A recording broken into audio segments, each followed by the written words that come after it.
station of Fox Sports. We are Fox. We are Fox Sports. The last time the Rays were in Arlington, Texas, a playoff berth was on the line in Game 163.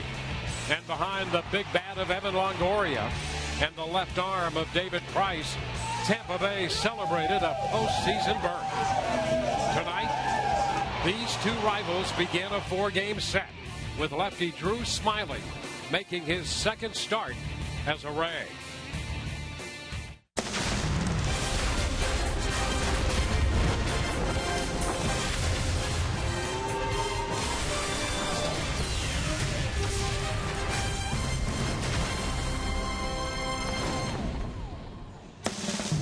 Tonight we welcome you to the great state of Texas, in Arlington, where the Rays and the Rangers will open a four-game series for the Rays stop number 3 of a 10-game road trip.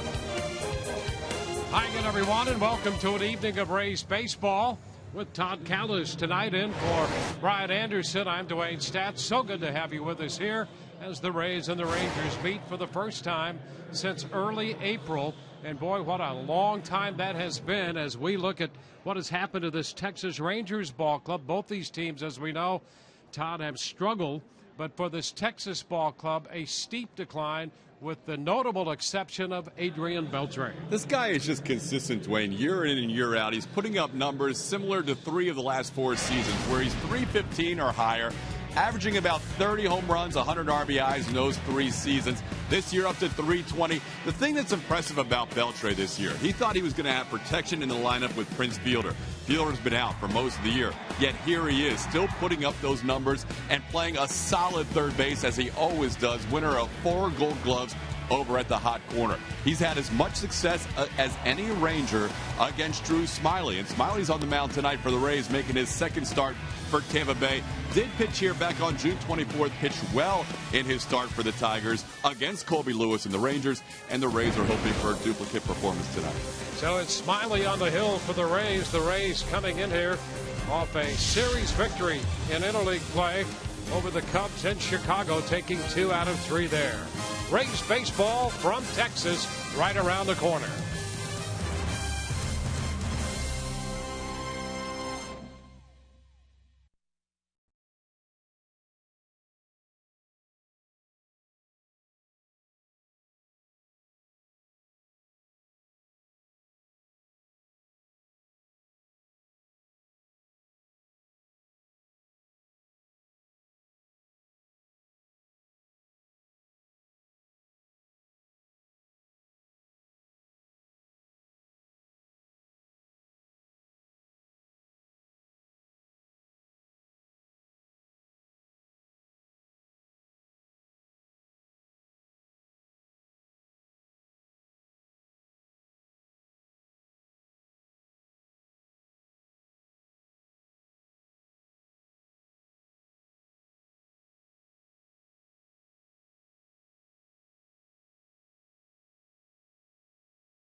It will be a warm evening here in Arlington, Texas for the opening game of this series.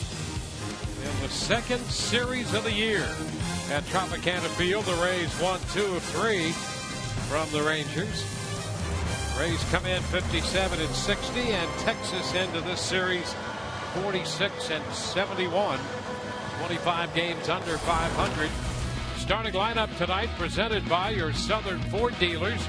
Desmond Jennings atop the lineup for Joe Madden, followed by Ben Zobrist. In the DH tonight is Matt Joyce. Evan Longoria hitting cleanup in front of James Loney. Cole Figueroa in the 6th spot. That's second. Hitting in front of Yunel Escobar. Kurt Casale is the catcher. He'll hit 8th. And Kevin Kiermaier in right, the number 9 hitter. The right-hander he will face is someone the Rays have seen before, but not since 2012. Colby Lewis making his 21st start of the season. You see his overall record, the ERA 5.5, a bit deceiving. He's been a much better pitcher since the All-Star break, coming off hip resurfacing surgery a year ago.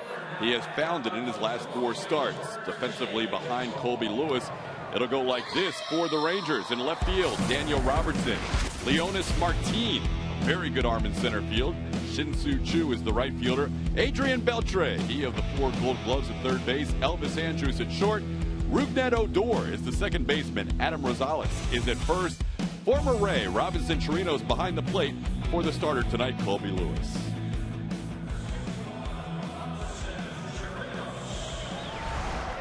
There's a look at Robinson Chirinos.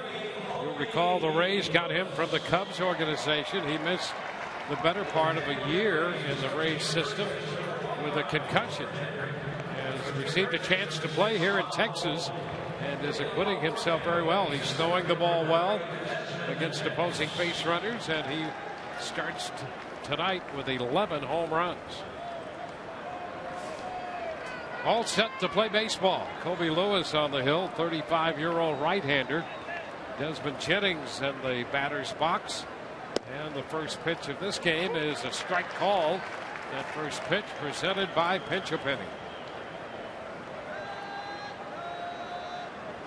92 degrees at game time tonight in Arlington. It's fouled out of play. Desmond starts the night, as you see there, at 243 with 10 home runs. Number 10 came at Wrigley Field in the first game of the 3-game series in Chicago. High fly ball to right. Choo is out there for this one. One away.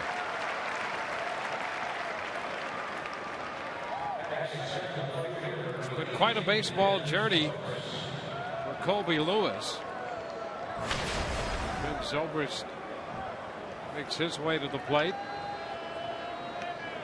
Was originally picked by this Texas Ranger ball club. Got to the big leagues with Texas, spent some time with the Tigers in their system. Quick stop in Oakland and then to Japan for a couple of years and back to Texas. There's a strike to Ben Zobrist.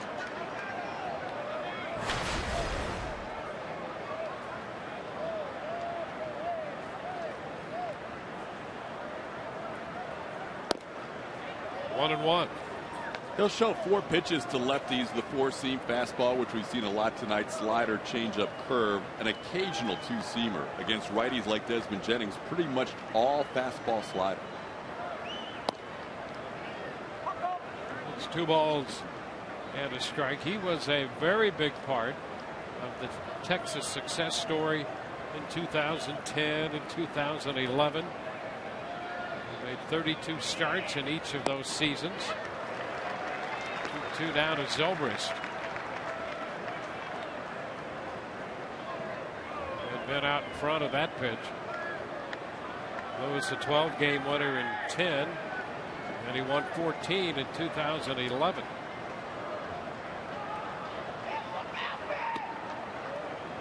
Count is full. Saw the changeup on the 2-1 pitch that had Zobrist in front. That's an 84-mile-an-hour changeup. His fastball sits around 89, so about 5-mile-an-hour difference between his fastball and his change.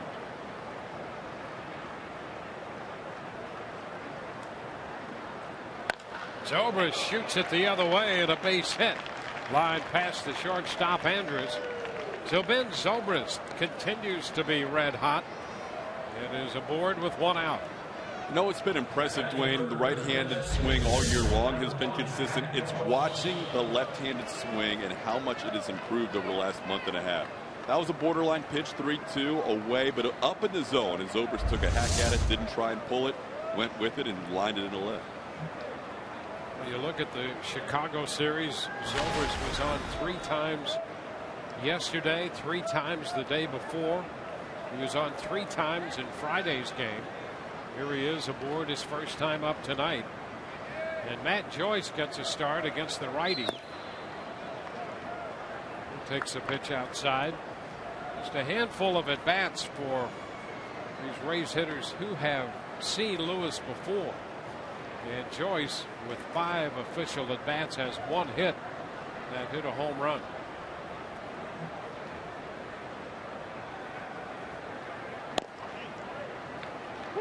Now 1-1.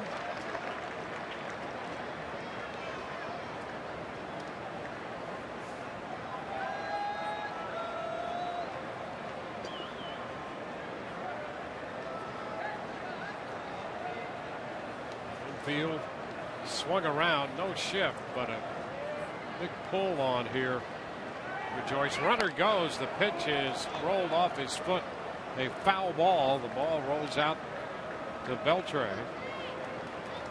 So the count's 1-2. Ray's trying to get aggressive. You mentioned how Chirinos has been throwing well this year. He has really stepped up his game defensively behind the plate. With the Rays, he was still a work in progress, and since he's arrived here in Texas, what a difference. Yeah, and the story on him with the Rays coming over from the Cubs, he was a converted catcher from an infielder, and look at this breakout for him. 56 attempts and 22 gunned down. Best in the American League of those who qualify.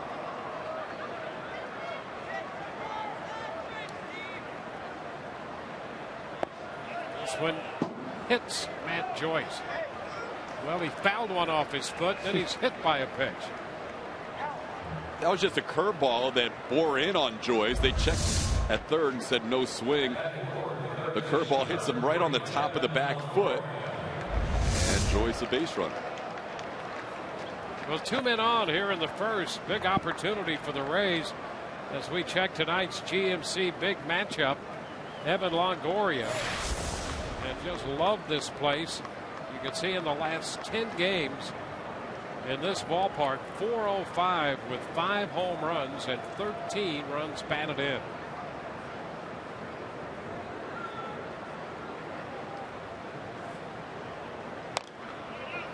Fouls it the other way. Strike the count.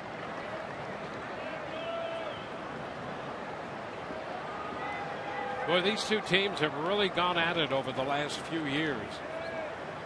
And pretty much to a standstill.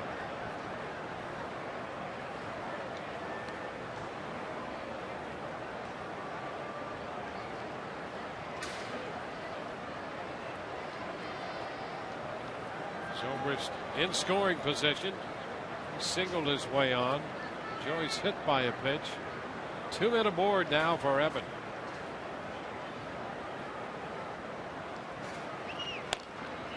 Back into the screen, taking the count to 2 strikes. It is unusual to see both these teams where they are in the standings, because basically for the Rays, their road to the postseason the last 3 trips has gone into Texas. He brought into Texas last year and in 2010 and 11.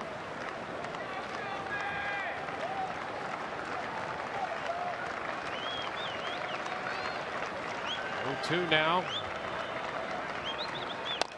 Ground ball, shortstop. Andrus to Odor. They get the force at second.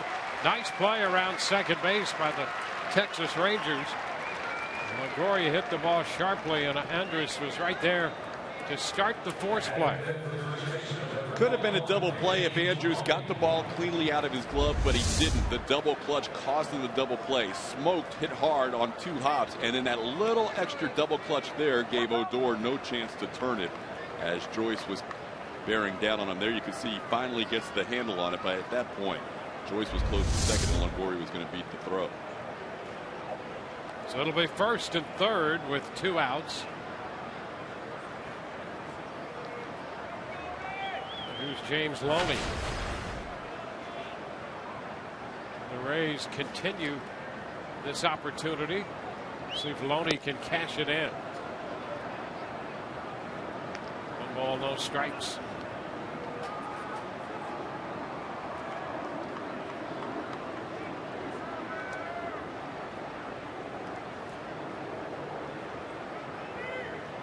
Loney coming out of Chicago with just 1 hit. He had that on-base streak of 25 consecutive games, and then went 1 of 11 in the Cubs series. One ball, 1 strike.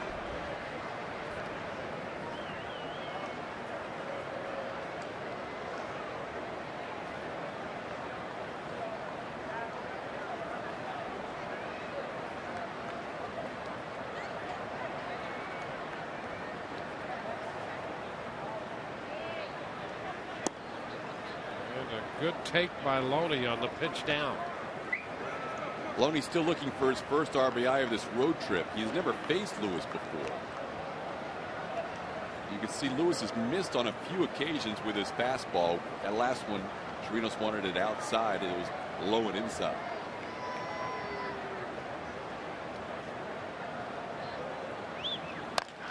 Ground ball right to second. Moore makes the play to first. The Rays threaten, do not score. They leave 2. Bottom of the first coming.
Quick look at the starting lineup presented by your Southern Ford dealers. Shin-Soo Choo is going to lead it off, followed by Elvis Andrus, and then J.P. Arancibia, the DH, with Adrian Beltre, the cleanup man. Adam Rosales at first. Leonys Martin is in center. Robinson Chirinos catching. Ned Odor is hitting 8th at second, and Daniel Robertson. Bad night. He is the left fielder. Our second look at the left-hander Drew Smyly in a Rays uniform. Pitched in his first game against Oakland. Fastball, curveball, 2-seamer, a cutter with unusual action, and a changeup occasion. And he throws a strike to start the bottom of the first. Get this at bat underway for Choo.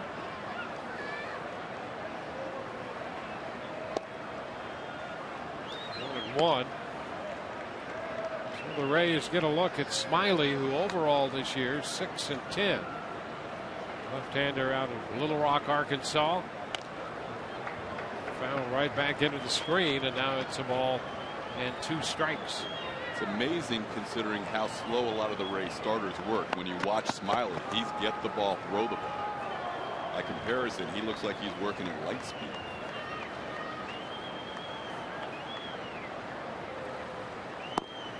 Pitch outside, 2-2. And some of the local media here, the radio guys, asked Joe Madden about the fact the Rays had played such long games. Take a long time to get their work done, and Joe responded forthrightly and said, well, maybe that's the reason that we strike out a lot of people. Our strikeout totals are high. They're coming off a big strikeout series in Chicago against the Cubs. And there is strike 3 called to 2. Got him looking. 1 away. Defensively behind Drew tonight for the Rays in the outfield from left to right. Ben Zobrist, Desmond Jennings, Kevin Kiermaier, Evan Longoria over at third, Yunel Escobar, Cole Figueroa gets the start at second base, James Loney at first, and for his second start as a Ray, Kurt Casale will catch Drew Smiley. So a strikeout to start it. Now Elvis Andrus, who has been swinging the bat better lately. It was a struggle for him for a long stretch. His average up to 274. He pitches a strike, and when you look at this Texas team with injuries and offensive issues, Andrus has been one of the guys swinging the bat pretty well over the recent past. Escobar takes care of this pop-up. So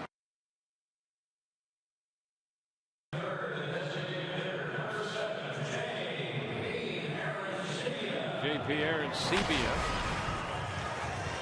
serving as the designated hitter. Recall him from his time with the Blue Jays, and DHing most of the time now. Right now, one of his last 14.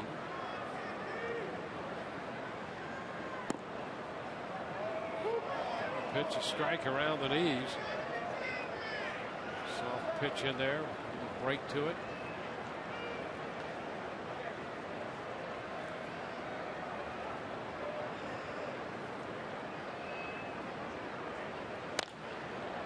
Fly ball.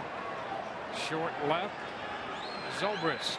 And that is out number 3. So a quick 1-2-3 inning for Smiley. No score through 1.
Assuming a stoic position through what has been a difficult year here. Lots of injuries to this Texas ball club. Tonight's game brought to you in HD by H.H. Gregg.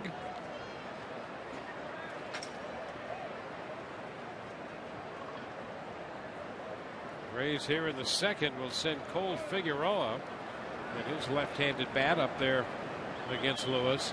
Against left-handed hitting, Lewis has been touched up for a 363 clip. But as you mentioned earlier, Todd, things have been much better for Lewis lately. He's pitching better than his overall numbers would indicate. Although the Rays did threaten against him in the first.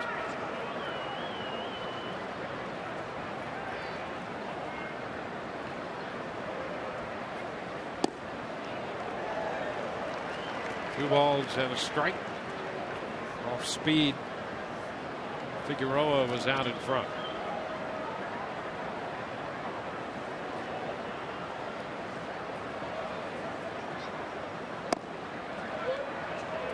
Now it's 3-1.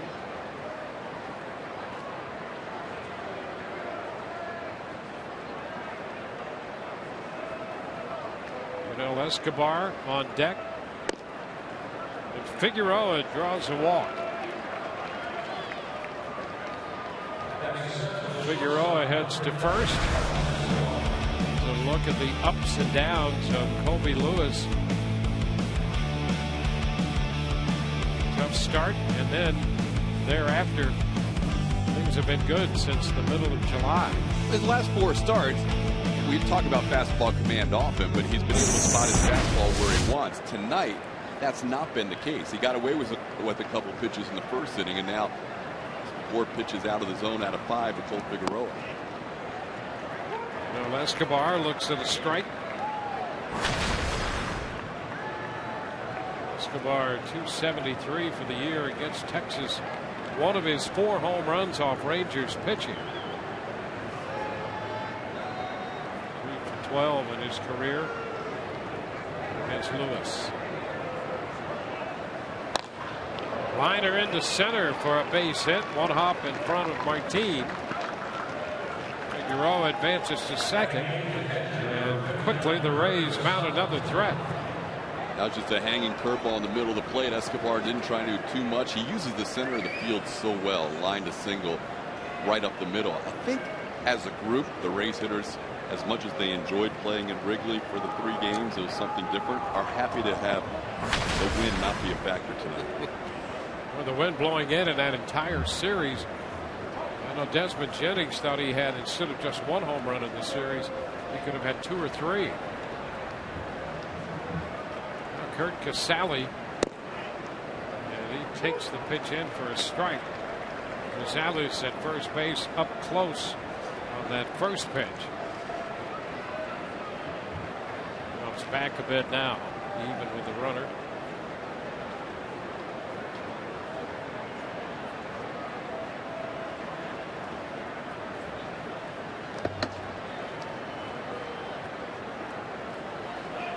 Casale puts down the bunt.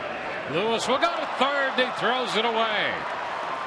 Figueroa up and to the plate. Escobar goes to third, and the Rays get the first run. Lewis had a play at third base, but he throws it away. You're right, Dwayne. He did have a play. It wasn't a great bunt, but Lewis, in spinning and throwing, just spiked the throw. Beltre had no chance. As good as his hands are, this was a fastball down and away from Beltre. See that 3/4 sidearm, and Figueroa put a little pressure on him, but still, they had a play at third. There you see the bunt back to the pitcher. He has the throw go wide as he spun and throw, and spun and threw. Here, watch how wide this is. I mean, no chance for Beltre, and the Rays gained an advantage on the bunt into the air. Yeah, he really got around his body that time. You know, you mentioned the hip surgery he's had. He does move pretty well, all things considered, but you still have to think that there are times when that will be a consideration in what he does fielding his position off the mound.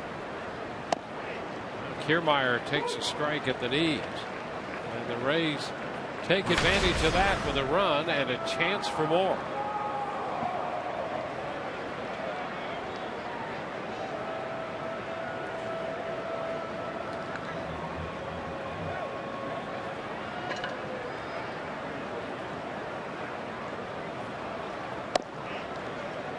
Kiermaier down in the count 0-2. big opportunity for the Rays. They left 2 men on in the first inning. Now they have a run in the second with 2 more base runners at first and third. Trying to get something done to add to this 1-run lead.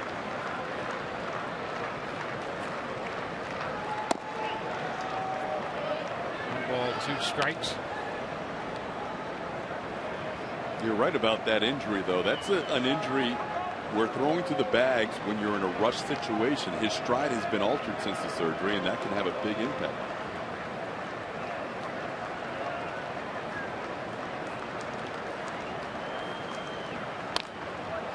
It's a foul ball. Really, Lewis, when you look at his career overall, what a study and perseverance it has been. He had Tommy John surgery in high school. It only started from there.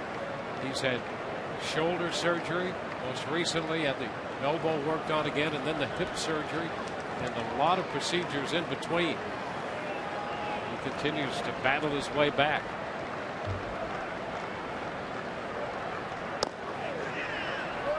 Two and two. Well, frankly, with the first half he had, if the Rangers were in contention, he may not have started for them as the season went along. But they wanted to see what they had with Lewis as he continued. Post All-Star break, he's been much better. But had they been in the race, who knows if the leash would have been shorter for him. You have to think that it absolutely would have been. And they're in a situation now where they're looking for answers. That's a strike at the knees. Kiermaier thought the pitch might have been down as the parting question for Alan Porter.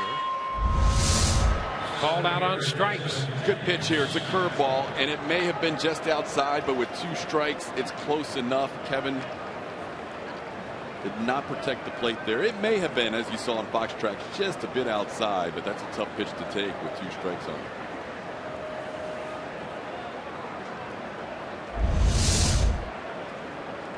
So here's Desmond Jennings. Big out for Lewis. Jennings shortens. First and third there. Pitch down. The Rays have utilized that on a number of occasions this year to get a run home. Joe said he thought about it yesterday with Zobrist, but he was hitting the ball so well he decided not to employ the Don Zimmer play. Although now with 1 out, you'll see him do it more with 1 out. Sometimes with 0 outs he goes for a bigger inning. Did not try it with Kiermaier at the plate. A strike. 1-1. I would think if it was on first pitch, it's probably on again here at 1-1. Gave Jennings a pitch to look at, and now I would think it's possibly back on.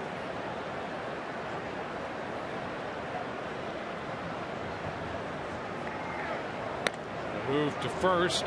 It's Casale over there. Escobar is the runner at third base.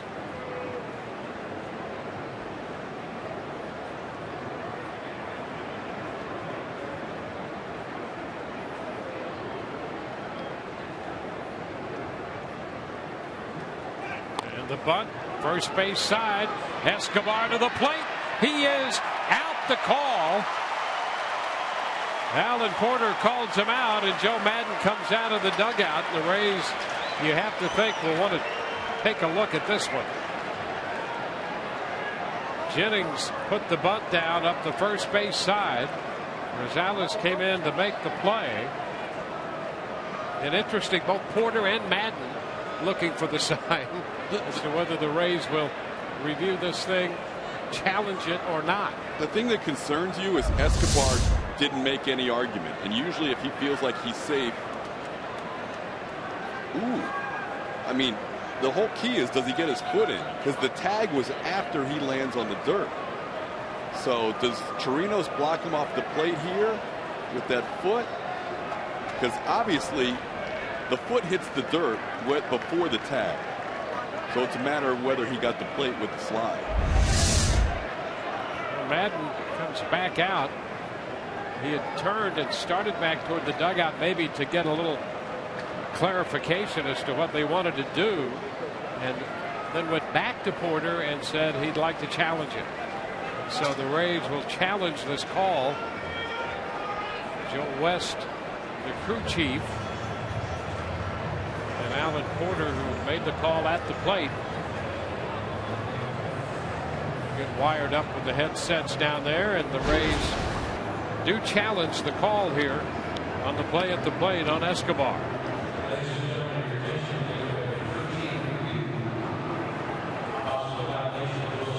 In terms of the timing of the play, there's no doubt Escobar got towards the plate before the throw came home.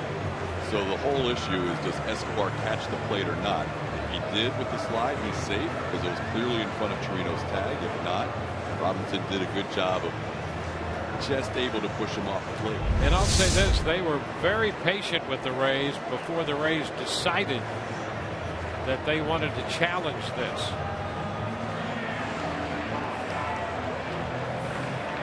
Not sure if that's clear and convincing that he got the plate. No, that's what it's going to take. You're right. Clear and convincing evidence. I just had the feeling that had Joe West made that call and Joe Madden had taken that much time and then turned and headed back to the dugout and then turned around and came back, West might not have been in the mood to say, okay, we'll challenge it. If Porter got that call one way or the other, if he calls him safe, I think it probably stands too, because clearly the runner slid towards the plate before the tag. So obviously Alan Porter's ruling was that he tagged him because he missed the plate. And if that's the way he saw it, it's tough to overturn it. But at the same time, had he ruled him safe, I also think it would have been nearly impossible to overturn it because the runner clearly beat the tag. Yeah, we're going to have another long deliberation here on this challenge. We had that one in Chicago of over 4 minutes. And this one appears to be headed in that same direction in terms of time. So they want to look at all the angles they have available before making the final call. And there's the other rule that comes into play too about the catcher giving the runner a lane, and it did look like Chirinos gave Escobar a lane and then slid over after he had control of the ball.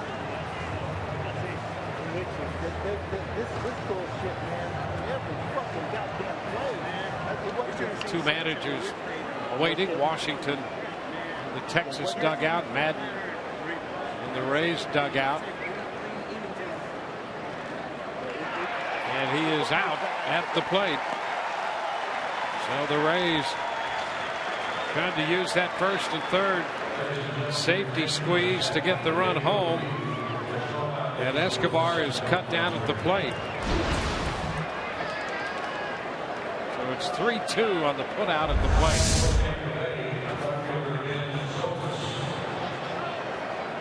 And I think, Todd, you're right. There was an element of blocking the plate there.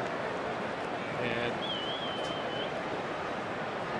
apparently everything was on the up and up insofar as the review and challenge process went, and the Rays lose the challenge. So now here's Ben Zobrist, and it's still just a 1-0 game. 3 minutes and 5 seconds on the review.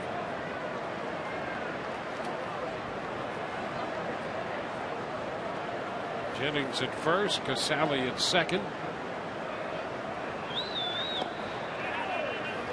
2 balls, no strikes.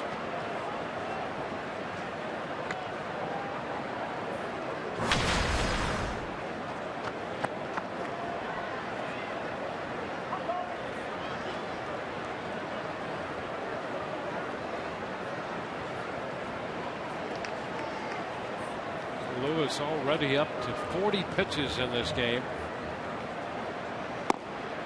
A throw back down to second base. What's so important too in that first and third bunt play, Dwayne, is the runner coming in from third. We saw Sean Rodriguez with a great slide in Chicago. Escobar looked like he had the plate. If he could have gotten a piece of that plate, he had the throw beat. But Chirinos, as you saw, was just sliding over as he received the ball and had enough of an angle to knock Escobar off the plate. To strike to Zobrist, makes it 3-1.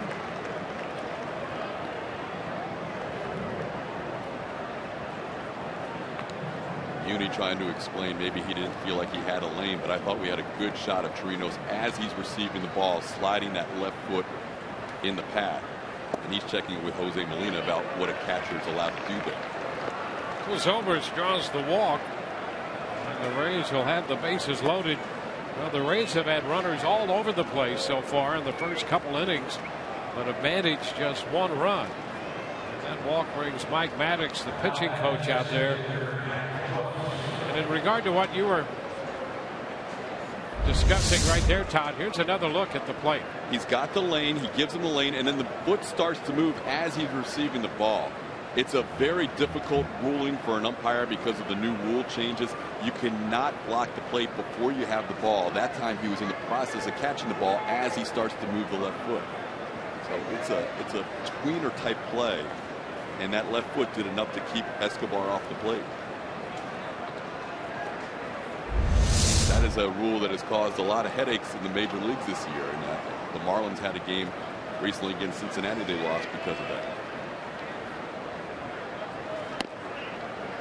Matt Joyce with the bases loaded.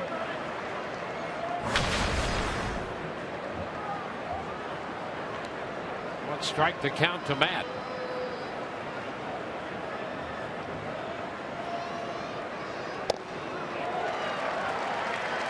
Two. How about all of this? Lewis now just one pitch from getting out of this spot and giving up only one run, and that because of his own error.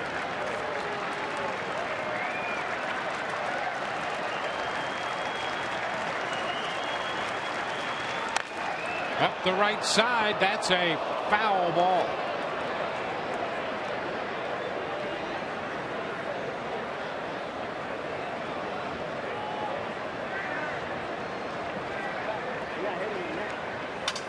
They got one of the security guards down there trying to duck away.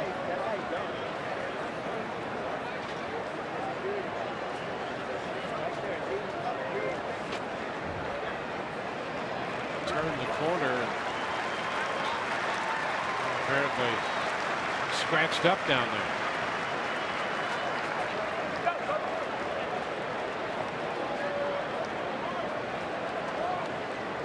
That was unfortunate. Right off the wall, right line drive, didn't have anywhere to go for cover.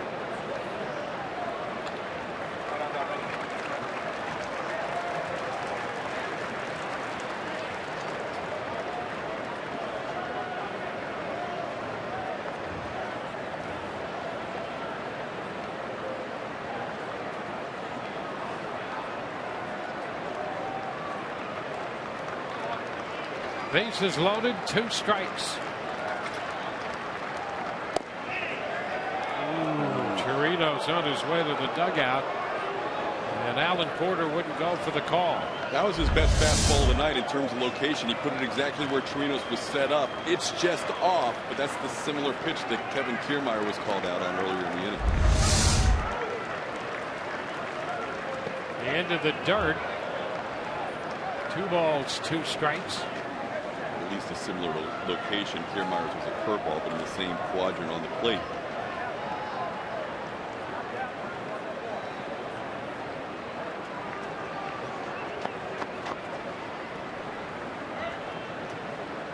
Figueroa, who opened the inning with a walk, has scored.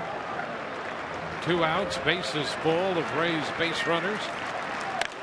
And a shot into right field, a base hit for Joyce.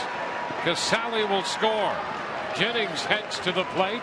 Into third base, Zobrist, and the Rays pick up 2 more. Big hit for Matt Joyce to pick up the Rays, who are on the verge of letting a big opportunity get away from them. You're so right, Dwayne. We'll see how this game plays out, but that could be the at-bat of the night. Colby Lewis was within an inch of striking out Joyce on 3 pitches. That fastball called the ball just off the plate. Then he gets a 2-2 pitch. A lot of the plate on this one, and Joyce stays with it and rifles it in between first and second on the right side. You see Rosales had no chance at it as he hooks that ball in for 2 RBIs.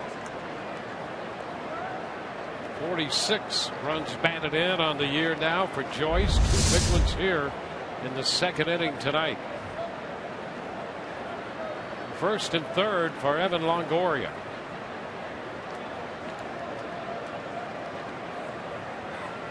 will be the 30th pitch of the inning for Lewis. Evan takes it down and away. Because he's been walking a tightrope and almost got off the hook with just 1 run. And now all of a sudden he's battling having allowed 3 runs and possibly more. That was such a big turning event early in the game by Joyce. Gloria reaching. Coming up empty. It's 1-1.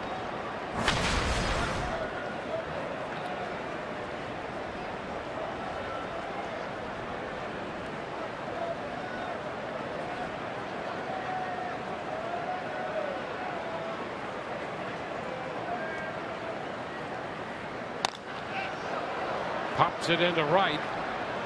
Chu in his steps, a couple of steps back now to make the grab. Rays sent 8 men to the plate. They scored 3 runs and lead 3-0.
The second, we go to the bottom of inning 2. Adrian Beltre is going to lead it off here against Drew Smyly.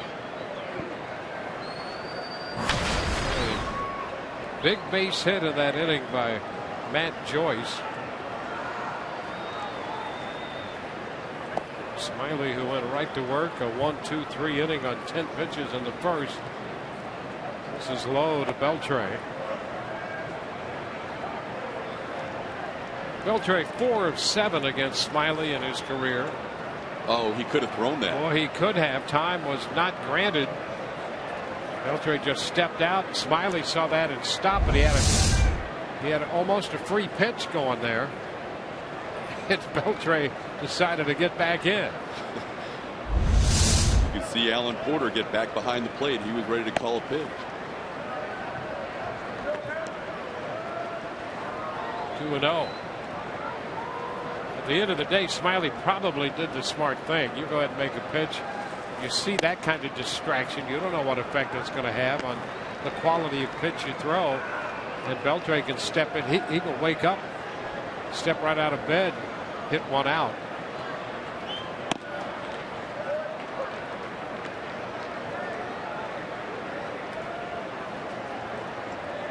Three balls and a strike the count.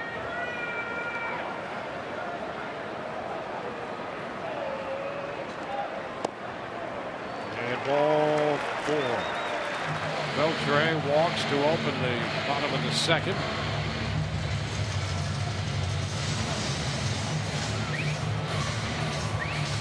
Well, he's the one guy in this lineup, Beltre, who has continued to be productive for Ron Washington. He draws the walk, and here's Adam Rosales.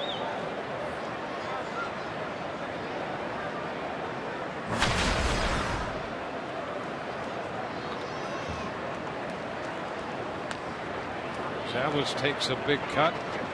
Fouling it back for a strike.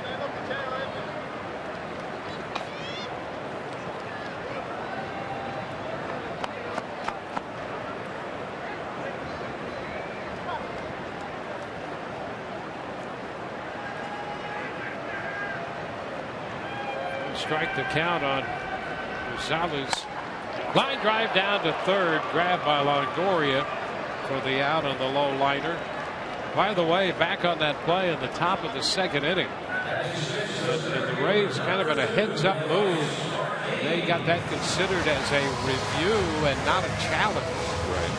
To review the positioning of the catcher, so the Rays will retain their challenge. We're told now. Yeah, that was interesting. You saw the dance that was done by Joe Madden. You mentioned how he originally came out, started back to the dugout, then came back out again. So they didn't challenge whether Escobar was safe as much as they challenged whether he was blocked off the plate. A bunt foul right back over the screen by Martin.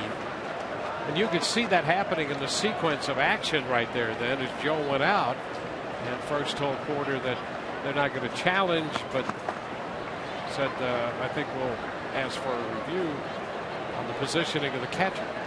Escobar usually is emphatic when he feels like he's safe. He did not react. Yep. So then they don't have any clear and convincing evidence that he hit the plate. So then they went for the potential block of the plate. And that is an umpire review under their discretion. Here you see Chirinos gave him a little bit of a lane. As he's catching the ball, he slides that left foot over, keeps Escobar off the plate. Nicely done by the Texas catcher.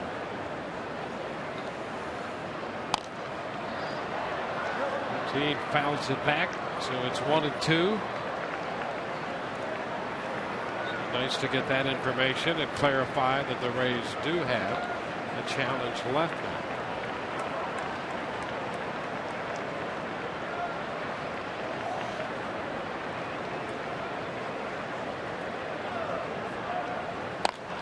Ground ball sharply hit.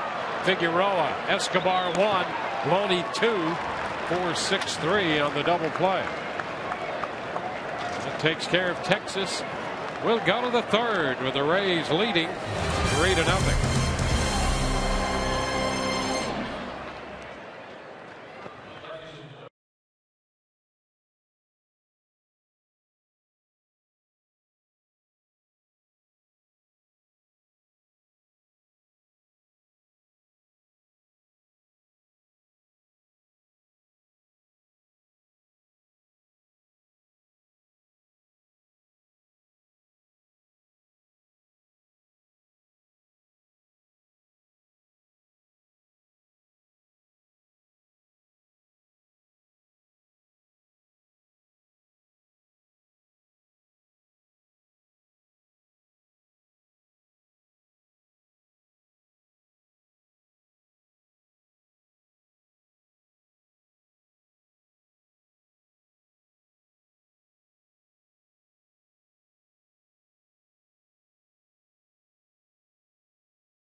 Just keeping our eye on the prize, so to speak, and not really putting too much pressure on ourselves, and doing a much better job of just having fun playing the game. And we've been playing better. And so I don't really feel like we need to really address the fact that we're at the end. I think everybody knows that it's coming down to the end, and we need to continue to play well and do the things that we've been doing if we want to have a chance at the end. And the focus, guys, continues to be winning the series, according to Joe Madden. Todd and Dwayne. All right. Thank you very much, Kelly. You see the wild card right there. Rays right now 6.5 back. Kansas City continues to play great baseball. And for the Rays inside the division, they played so well. But during that same stretch, Baltimore in the East has played well. So the Rays' focus recently has been on the wild card. And you can see how difficult it is to play leapfrog with that many teams in front of you. Here's what I've got. 7 weeks left. Yep. You already have 60 losses. You got a game plan on how to get it done? 2 losses a week. That's what you're allowed. 2 losses a week for 7 weeks. That puts you at 74 losses, 88 wins. Take your chances with 88 wins. Mm-hmm. Now, 2 losses a week's not easy. Yeah, that's right. But that's basically what you have to do. Well, and we had talked about the Rays need to win every series, and they've come close to that. The Orioles have played every bit as well as the Rays have. That's made it difficult. A couple other teams have gotten hot as well. It will be interesting. Let's assume that the Rays do well in this series, and then when they get back into the schedule where it's predominantly AL East, that'll go a long way in terms of picking up ground if the Rays are to make a move.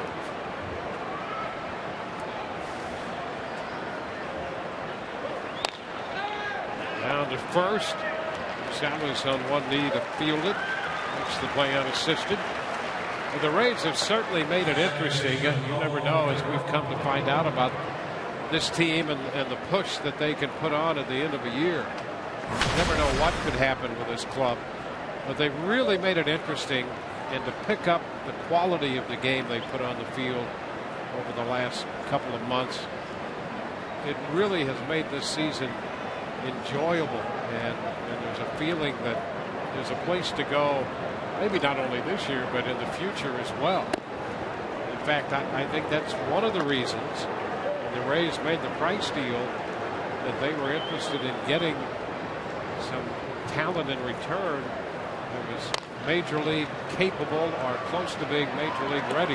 Nice play by Odor, the young second baseman, to throw out Figueroa, because the Rays feel that not only can they still compete the rest of this year, but they're looking ahead toward next year as a season in which they expect to compete. No doubt about it.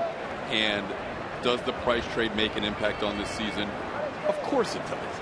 But you don't know how big of an impact it's going to be. His first start, Drew Smyly's first start in Oakland, the Rays didn't score a run. So who knows? Price was not going to allow -1 runs in that game. Who knows what would have happened if David started that game? And so far, so good in Drew Smyly's second start. One strike to count to Escobar. Rays facing Colby Lewis. There's an error by Lewis on a throw to third that helped the Rays put together what turned out to be a 3-run inning in the second. Escobar skies it to center. Martin waits for this one, and a 1-2-3 third through 2.5. Rays lead 3-0.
baseball on Sun Sports. It's brought to you by Toyota. Let's go places.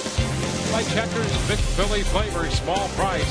Checkers Philly cheesesteak and the new Chicken Philly, each just $1.99. By Bert Smith Volkswagen, Tampa Bay's home of driving excitement. Visit BertSmithVW.com. And by Navy Federal Credit Union, 4 million members, 4 million stories. Navy Federal Credit Union.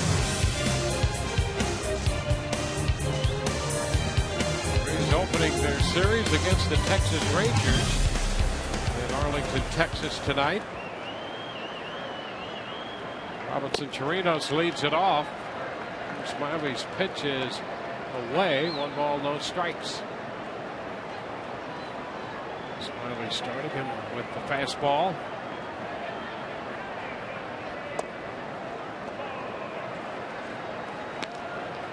It's 2-0. Well, no problems apparently with Smiley picking up Casali's signs tonight.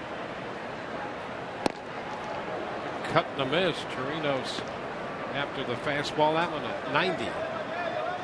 That's that good riding life on the fastball, but you're right about Casali with the signs. He doesn't even have the fluorescent stickers on his fingers, so the lighting must be much better here. You would think so. I chatted with Casali the other day in the aftermath of that game, and he said he had tried fluorescent paint and other things as well, stickers and tape and all of that. None of that tonight. The funny thing is, Robinson Chirinos does have the fluorescent fingernail stickers, so the other pitcher, Colby Lewis, apparently having a tougher time than Drew Smiley seeing the signals tonight.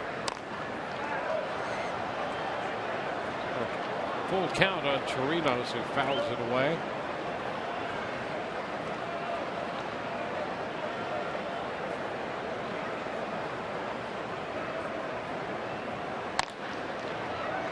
Figueroa at second with the pickup. Well, let's take a look at the last time out for Smiley.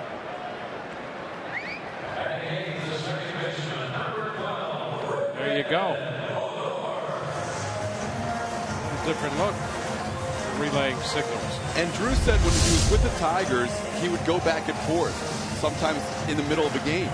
So we may still see the tap system come back into play. But at least for tonight, the first 3 innings, Casali back to the more conventional signs. Odor takes the pitch, and that's in there for a strike.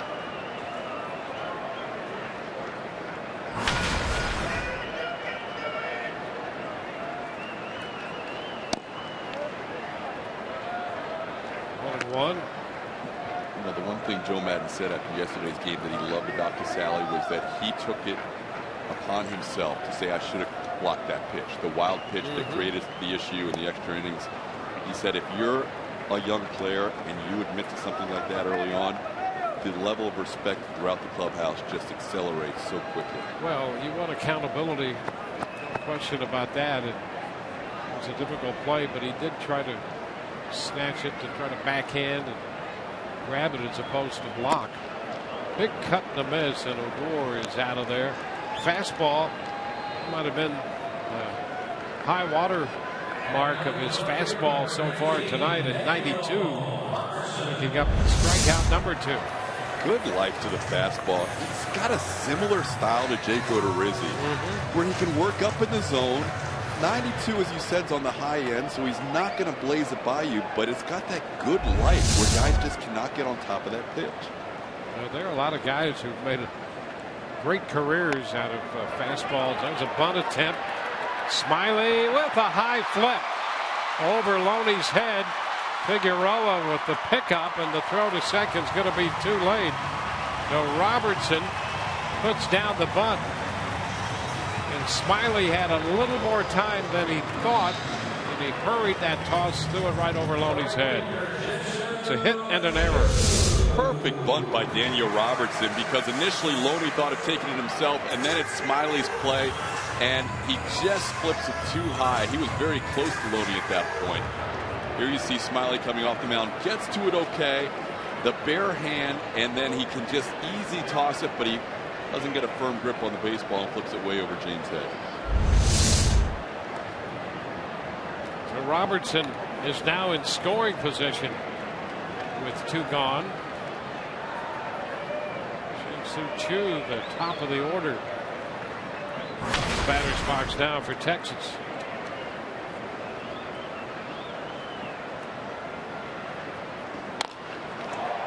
Fly ball lifted into center. And Jennings makes the catch. No harm done. We're headed into the 4th. 3-0 Rays.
Guy here tonight. We go to the 4th. Time for you to tweet your photo using hashtag SunSportsFanPhoto for a chance to have it shown at an upcoming game broadcast brought to you by AT&T.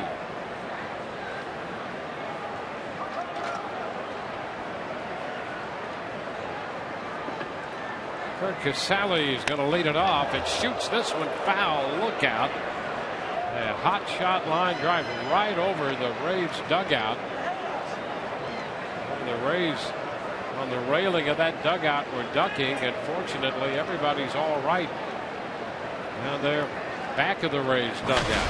Jose Molina was on the bench, and now he is going to take a seat below the screen just in case his catching compatriot hits another one over there. See, he was up earlier. He was on the bench. Yeah, he's in a safer spot, much safer right now. Well, there's a target, but he's below the railing. Oh, he's going to take a chance, Dwayne. Well, there's a man who... Oh, no, he's not. There's a smart man there. I was going to say there's a man who just doesn't care. Oh, and now, only to be fair, into the other dugout on a check swing foul. Nobody's safe with Casale at the plate, apparently. That is a better move, going to your catcher's mitt.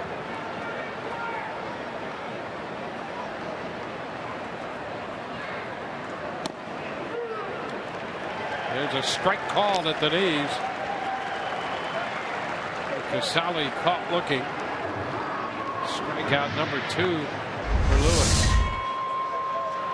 Kurt's a rookie, so he's not going to argue much, but he didn't have anything to argue about there. That's a good pitch. Inner part of the plate, right at the knees.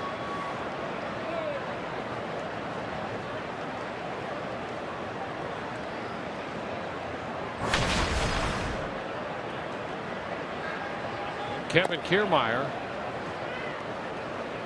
Ball, no strikes.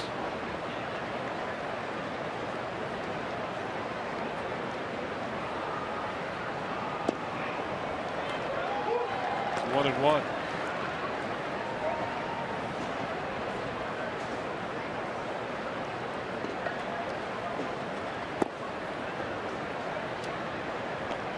2-1. I think Colby Lewis has been in a better rhythm the last couple of innings. He's working quicker. He's all of a sudden locating his pitches better. He missed with a lot of locations the first couple of innings, and you were right about that Matt Joyce base hit. If he escaped those first 2 innings with only 1 run allowed, now all of a sudden he can find it like it seems like he has, retiring 5 in a row. That was such a big 2-out hit by Matt Joyce. Now full count.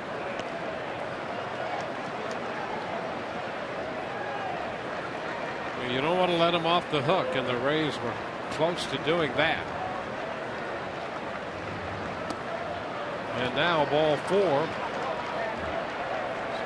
Kiermaier heads to first. 3rd walk given up by Lewis.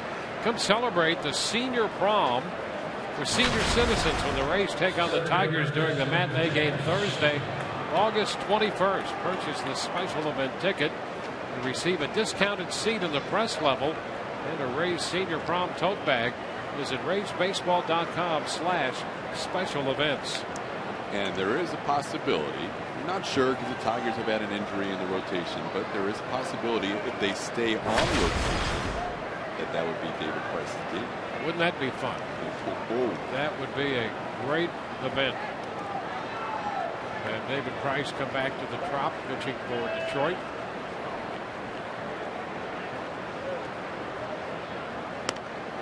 Kiermaier diving back in at first.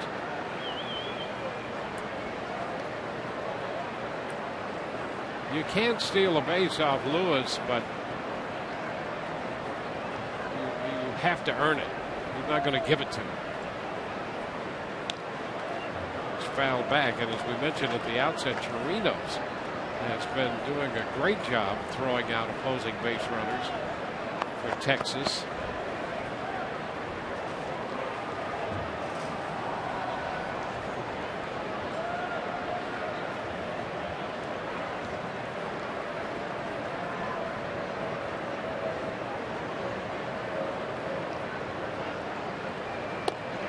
Snap throw to first.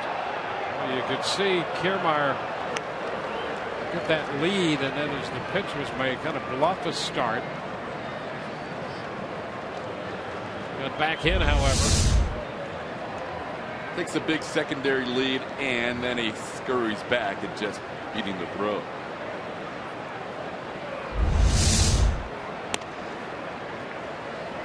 Kiermaier will catch your attention in almost everything he does on the field.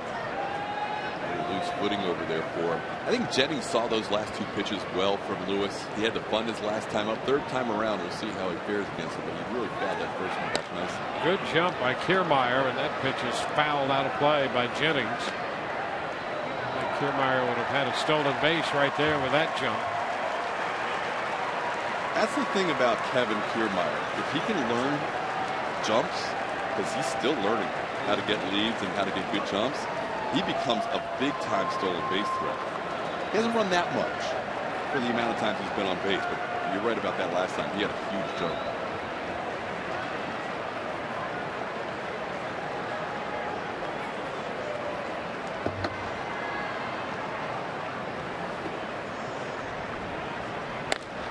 Liner into left. Closing is Robertson, who makes the catch.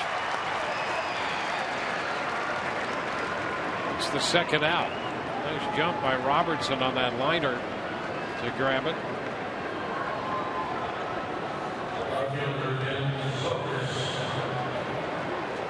And here's Ben Zobrist with a runner aboard and 2 outs.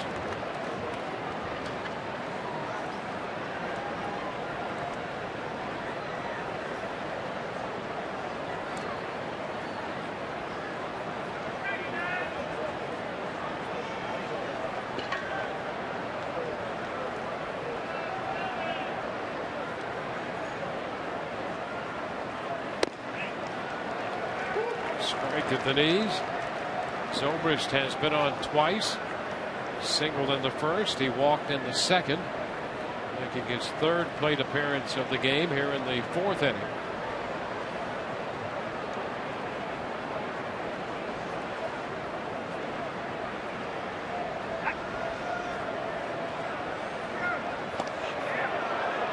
Safe, says Joe West. You can see Kiermaier living on the edge again, and that's the way he plays the game. Challenge is to refine that edge a little bit. Back in there before the tag.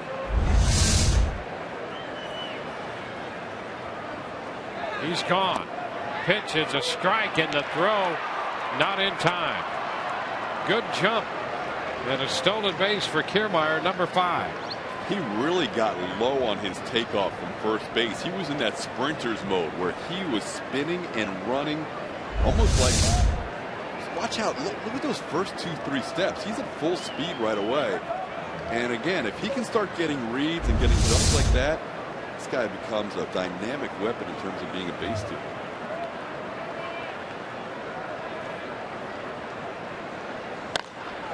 Shot toward the gap in right center. Chu will have to chase it all the way to the wall. Kiermaier scores. Zobrist heads to second with a double, and that will make it 4-0 Tampa Bay.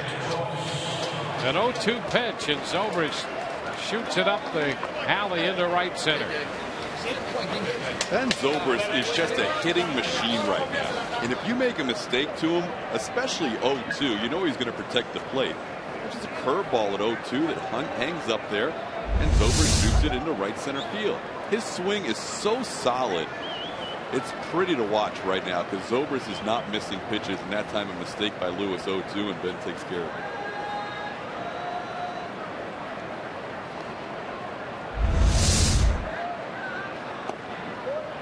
Matt Joyce, who had the big hit in the second inning, takes a pitch down, 1-0. Such a crazy game because there were weeks at a time where Zobrist would get pitches and so frustrated, especially left-handed, unable to do damage with them. Now you make a mistake to him, and invariably he's going to hit the ball hard somewhere. Yeah, it's been a climb for him to get to 250 from the left side. That's where he started tonight. Started yesterday's game against the left-hander, hitting 390 from the right side.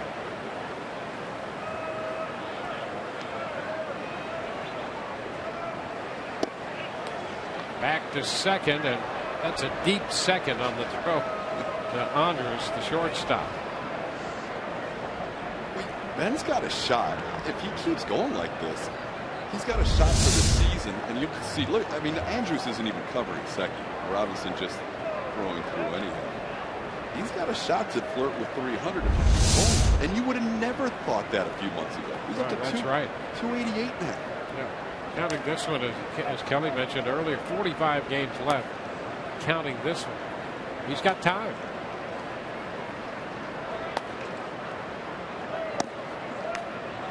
Joyce walks on 4 pitches, so he is on. Rays have a run home with 2 outs. They put 2 on. Mike Maddox makes a trip to the mound again. Lewis to 84 pitches here and not yet through 4 innings.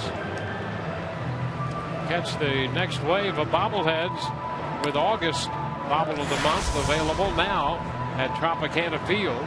And the Rays downtown Tampa store. Make sure to add the Surfing Raymond bobblehead to your collection.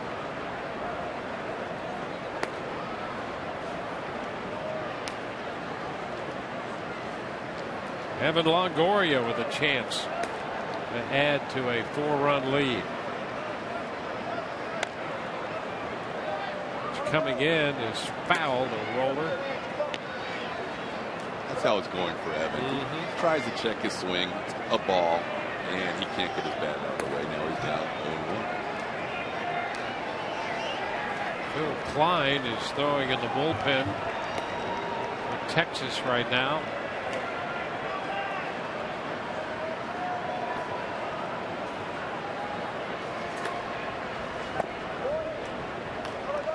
One and one.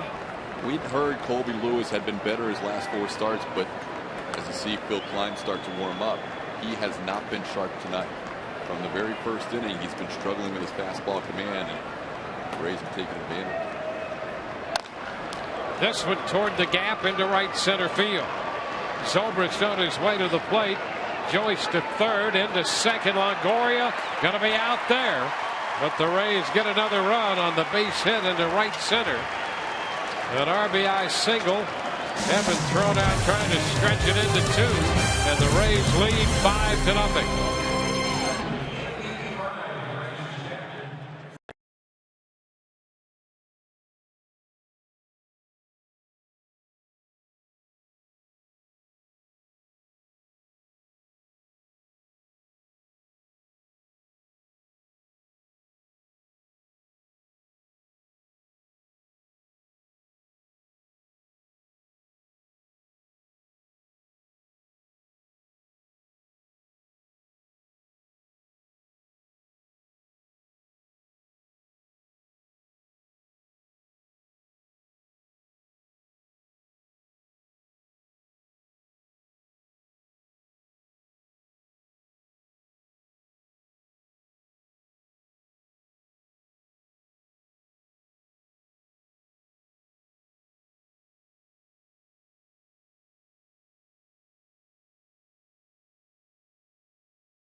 Nothing lead over the Rangers as we head to the bottom of the 4th. After 2.5 months of being out, Will Myers had his first rehab game yesterday, notched a hit, but nothing on today's game against Rochester tonight.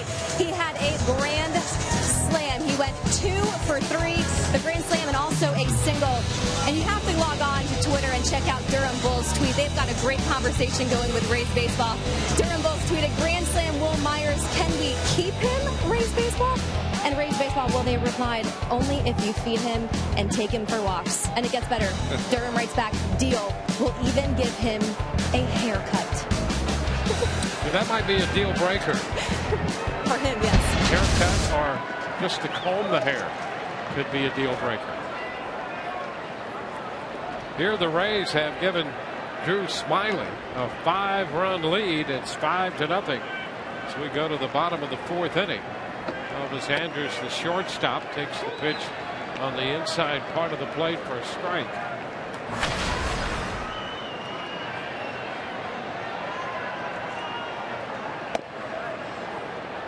Back in with strike 2. 0-2. Smiley had made 33 pitches through 3 and quickly ahead of the Texas shortstop.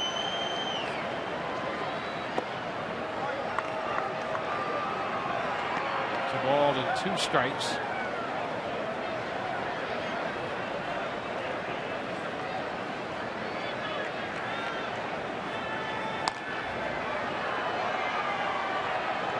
Sebia will be next, and then Beltre. As night has descended upon us here in Arlington, they go back to the tap system. Apparently it's tougher to see as it's gotten darker for Kirk Casale signs. We are. For Andrus to see that pitch. Breaking ball that he's out on strikes. He does have good depth on his breaking ball. This thing just starts around thigh high and ends up in the dirt. The hitter obviously thinks it's good enough, and Andrus chases the pitch down low. That thing really dives into the plate. I tell you, that's a pretty interesting pitch right there, and kind of breaking ball action. Could have been a changeup as well. And I tell you, that's a nice pitch. I don't know what he's calling with all of that, but it was a good call. A swing and a miss, big cut by Aaron Sebia. He's got weird action on his cutter. Yep. Sometimes his cutter dives. That might have been it. And it's a little faster than a changeup, but it has changeup action. I would say that's his cutter. And we'll take another look at that pitch. That's the curveball, and that's a pretty pitch. That's just, you go riding fastball up in the zone, then you break off a little curveball there. And now the hitter's down 0-2, and he doesn't know what to think. 1 out, bases empty. The 0-2 to Aaron Sebia. And he is out on strikes. Aaron Sebia tried to check. So back-to-back strikeouts. Smiley and Casale working so much more smoothly this second time around than the first start in Oakland. They had a lot of meetings. This is the curveball. Look at that grip there. He just snaps it off.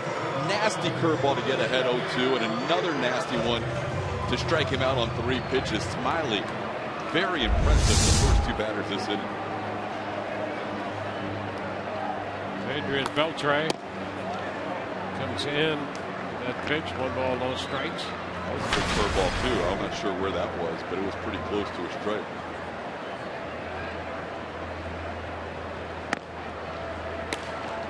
Two and 0.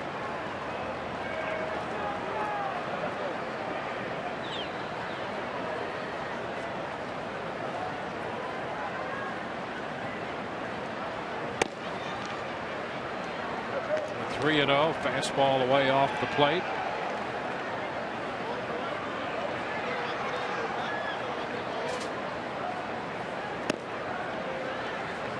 Upstairs, so he walks him. He's the one guy he's had trouble with in this lineup, and he has walked him twice.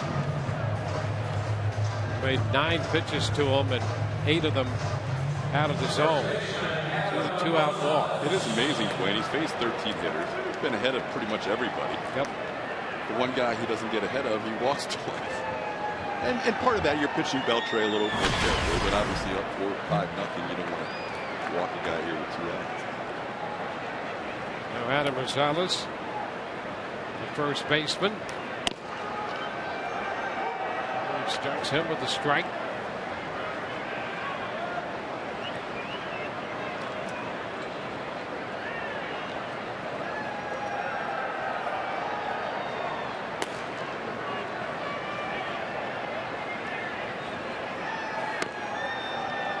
It's 1-1.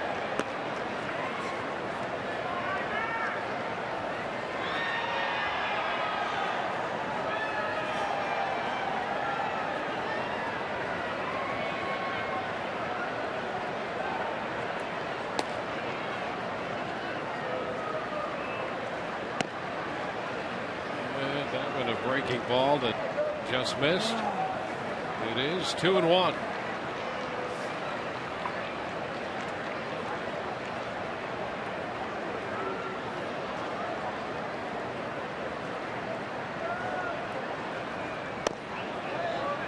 Catches the zone.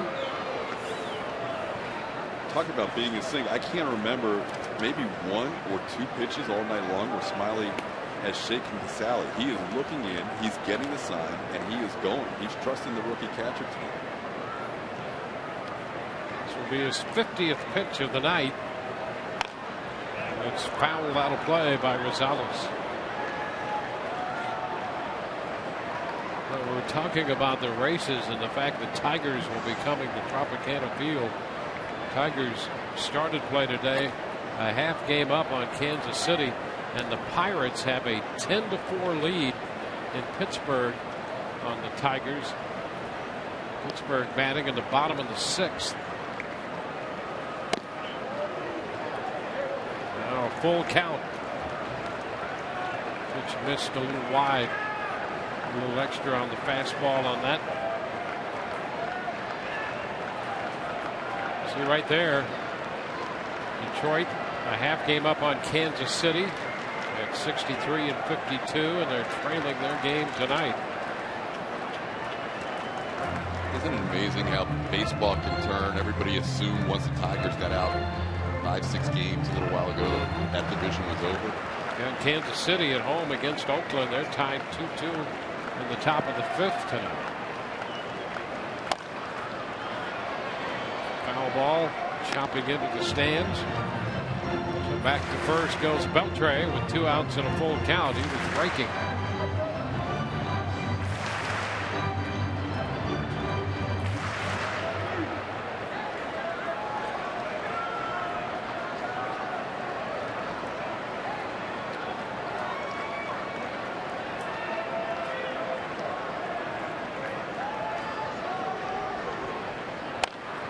shot this time down in front of Gary Pettis and beyond. Nice play out there on the rebound.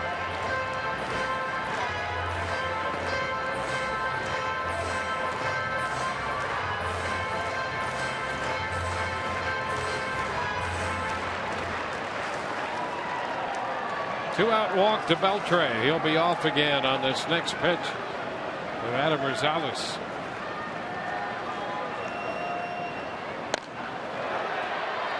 Center field for Jennings. Desmond puts it away. So nothing in the fourth. Take another look at the strikeout pitch to Andrus to start the bottom of the fourth. Good looking cutter, I guess, with that strange action.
The Rays holding a 5-0 lead in the game tonight. And all season long, Tires Plus donates $100 to the Pediatric Cancer Foundation for every Tampa Bay Rays home run televised on Sun Sports. Kobe Lewis goes back to the mound.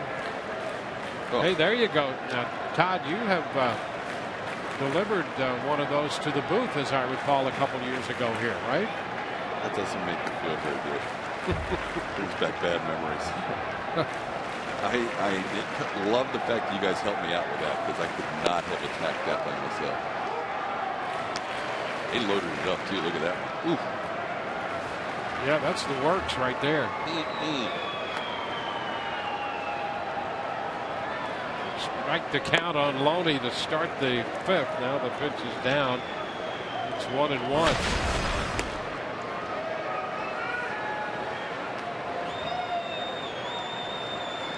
James looking for his first hit tonight. Strikes that one in low. 5 runs, 5 hits for the Rays. Lewis has struggled with his command tonight. Into left center. Martin on the run, though, from center field to grab it.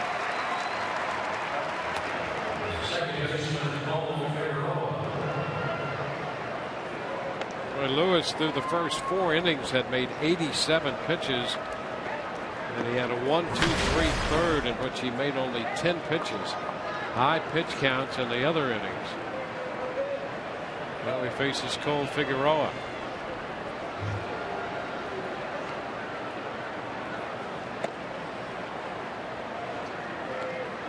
Ball, no strikes. The pitch he's had the most trouble with is getting that outside fastball to lefties. He's yanked a lot of them over the middle of the plate or inside, like right there. That was a good pitch because it was at the knees, but Chirinos has been setting up consistently outside, and the pitch that he's missed with a lot, especially the lefties, is pulling that pitch into the inner half against left-handed hitter.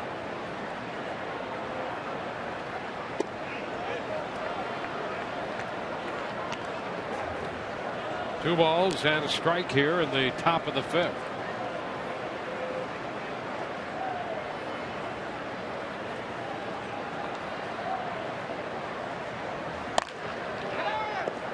Be handled by Rosales at first, unassisted. Figueroa is the second out, 2 up and 2 down. Catch every strikeout, every game ender, and every history-making moment on MLB Whip Around. Weeknights at 10 p.m. Eastern on Fox Sports 1 and streaming live on Fox Sports Go.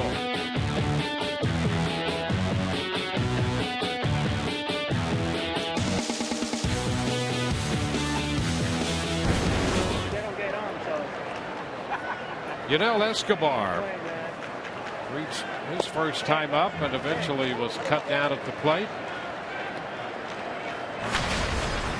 Last time up, he lifted a fly ball into center field, caught by Martin. It's 1-1.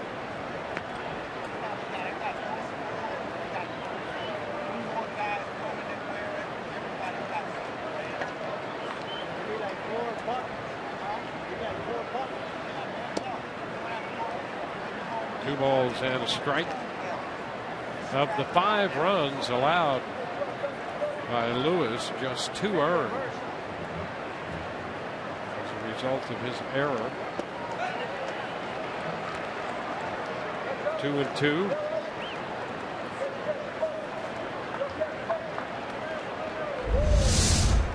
Tried to flip that bat around after he went, and to no avail.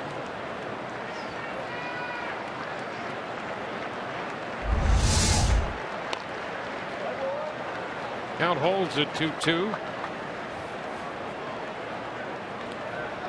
Rays coming off the winning series in Chicago. They're 3-3 on this 10-game road trip, dropping 2 out of 3 at Oakland, winning 2 of 3 at Wrigley Field. The pitching has been very good. Roller to short. Andrus with the throw to first. It's a 1-2-3 fifth. Bottom of the frame coming, 5-0 Tampa Bay.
Runs in the second. They got a very big hit from Matt Joyce to drive in 2 of those runs.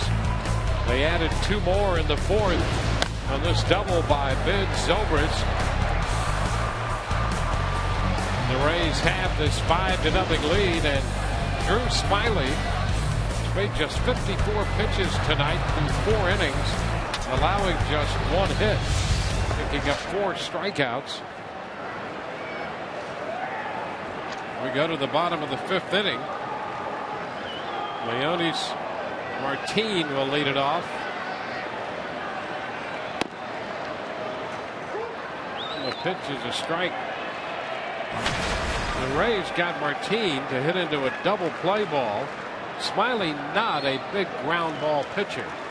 He throws a lot of fly balls and pop-ups, but he did get a double play out of this speedster on a 4.63. That was more of a sharp one-hopper than your typical ground ball. Yep. Fly ball toward the line and left. Zobrist still on the move and is there to make the catch here. A little different than at the Trop. Ben took a little peek toward the line and toward the stands and then picked up that fly ball again and makes the catch. I think Ben's one of those guys we talked about earlier that's happy to get out of the wind at Wrigley. He had some tough plays out there in the outfield in Chicago. You know, interestingly enough, this place was difficult for Chu when he came over here to play left field, and through about the first 3, 4, 5 innings of a night game when he was in left, he had trouble picking up the ball. They actually had to move him to right field because he could see the ball out of right field, had trouble in left field, and so he's in right field.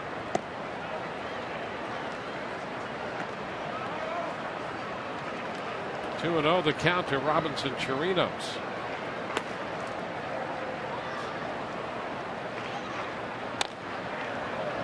Short left, angling out from shortstop, Escobar, and what a catch he made.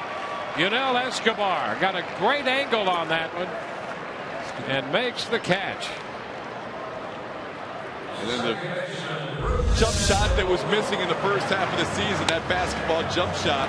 You can see you now on the move, full speed, makes the play in fair territory, uses the tarp to slow himself up. And the Rays pick up their second out. Said hello for a moment. And some congrats from Smiley out there on the mound. Or a defensive play well done.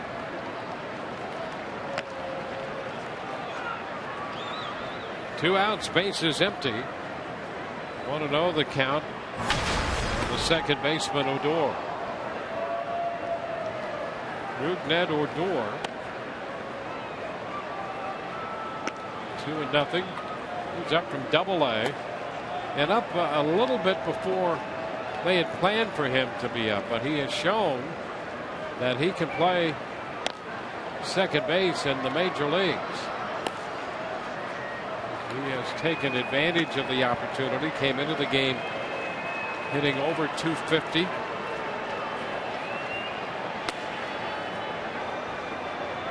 Two balls and a strike.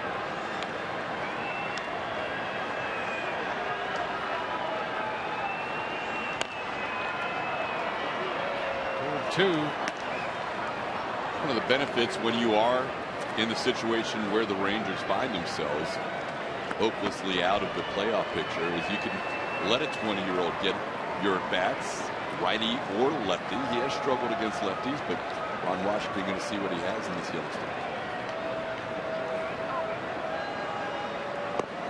He is out on strikes. It's a 1-2-3 inning for Smiley. We are through 5 and the Rays lead 5-0.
Sun Sports is brought to you by Nissan. Choose Nissan today for great offers on our most exciting lineup ever. Choose Nissan.com. By Wesley Chapel Toyota and Wesley Chapel Honda. Home of the lifetime warranty, I-75 North, exit 279. And by When the Game Stands Tall in theaters August 22nd. Through 5 here in Arlington, Texas. The Rays lead 5-0. We go to the 6th inning. And here's Todd Cowles. Todd?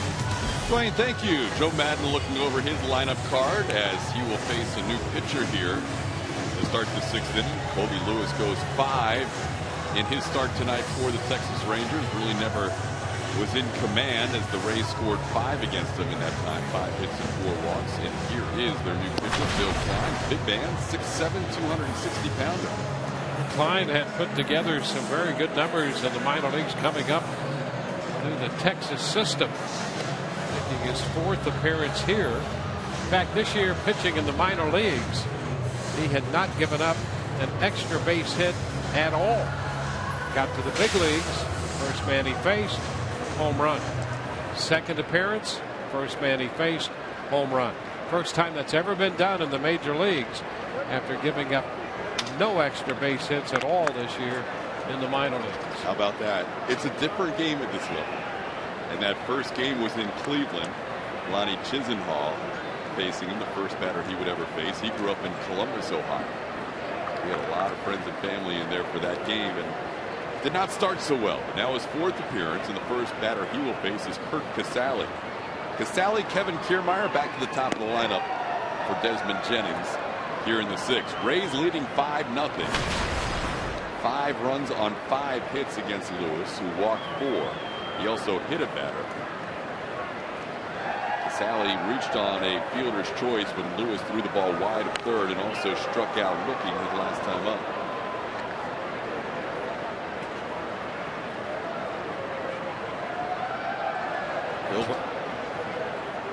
Klein was a 30th round pick in the 2011 pick. Always fun to see a guy who was drafted that deep make it to the big leagues. And there are more guys who have significant careers picked down in the draft like that than you might think. It is an inexact science, to be sure.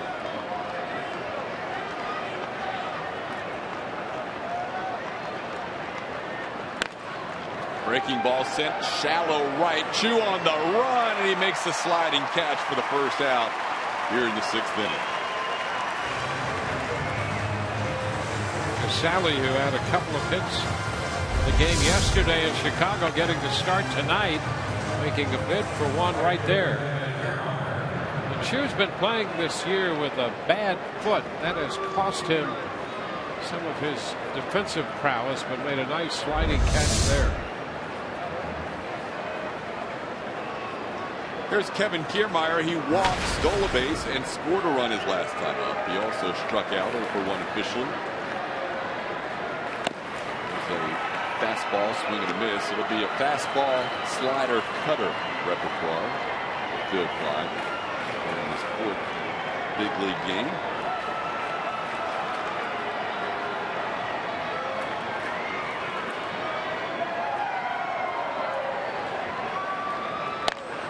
Ball ripped down the right field line, and that is a fair ball going to the corner. Kiermaier loves to push the pressure to the outfielder. He's going to turn 2, heading for 3, and he will go in standing with a 1-out triple. Vintage Kiermaier running the bases right there. It began with the pitch location, and Klein missed the target by Chirino. You can see where he's set up and the pitch out over the plate. And Kiermaier rips it back toward the right field corner, and a ball out there with the speed and the effort of Kiermaier is a cinch triple, and that's what we have right here. He makes that decision between first and second, and he gets in there easily. Now the infield in, down 5-0 for Desmond Jennings, and he takes a pitch away, 1-0. Well, if for a young man who gave up no extra base hits in the minor leagues. He's learning what they are in the big leagues. Not a lot of guys that turn that ball off the wall in right field, not even to the corner, into a triple. You used to see that all the time with Carl Crawford. It's fun to watch Kiermaier run the bases from home to third. Well, that's been one element the last couple of years the Rays have not had as much of, because there for a long time they were known for their great speed, and they took great advantage of that both on the bases and defensively. And Kiermaier is a guy who brings that element back to the Rays. Fun to see. Swing and a miss from Desmond. 1 ball and 2 strikes. Desmond lined out his last time up against Colby Lewis. He was also flied out to right and tried that first and third bunt play, but Yunel Escobar was thrown out trying to score. So with the triple, Kiermaier has brought the infield in as the Rangers try to cut off this run with Jennings at the plate and 1 out. Held up. It's 2-2. Well, that was that slider.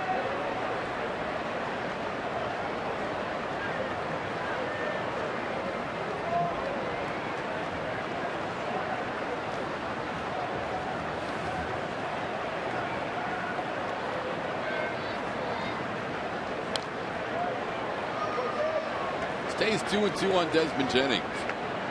Rays scored 3 in the second, 2 more in the fourth off the starter Colby Lewis. The Rangers have just 1 hit in this game, and that's a bunt single back in the third inning by Daniel Robertson. Reese Smiley has been outstanding thus far in his second start as a Ray.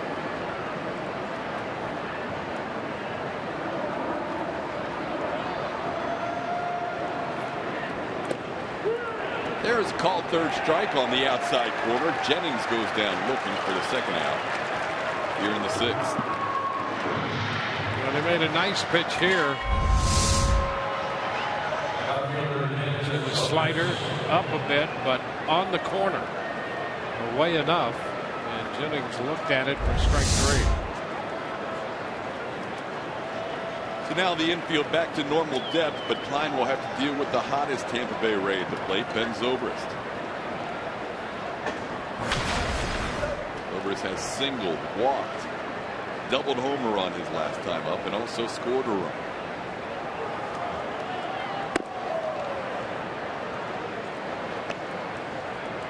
Well, Ben, as we mentioned before, so hot, you can see since the 25th of July. In the major leagues, topping that list at 459.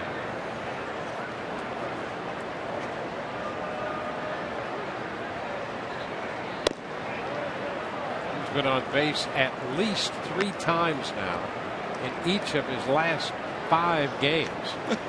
He ended the Oakland series. He was on base 4 times in that one, 3 times each game of the Cubs series, and 3 times already tonight. Remarkable run, now ahead 2-0, and so good with plate discipline. Ahead of the count 2-0, won't chase, and now it's 3-0. Seeing the pitch so well right out of the hand of every pitcher he's facing at this point in the season. And more than likely, as hot as he is, will give him the green light here. And takes one, 3-1. Line coming off a scoreless inning last Saturday down in Houston. Matt Joyce on deck. He's trying to get him for a run here in the 6th.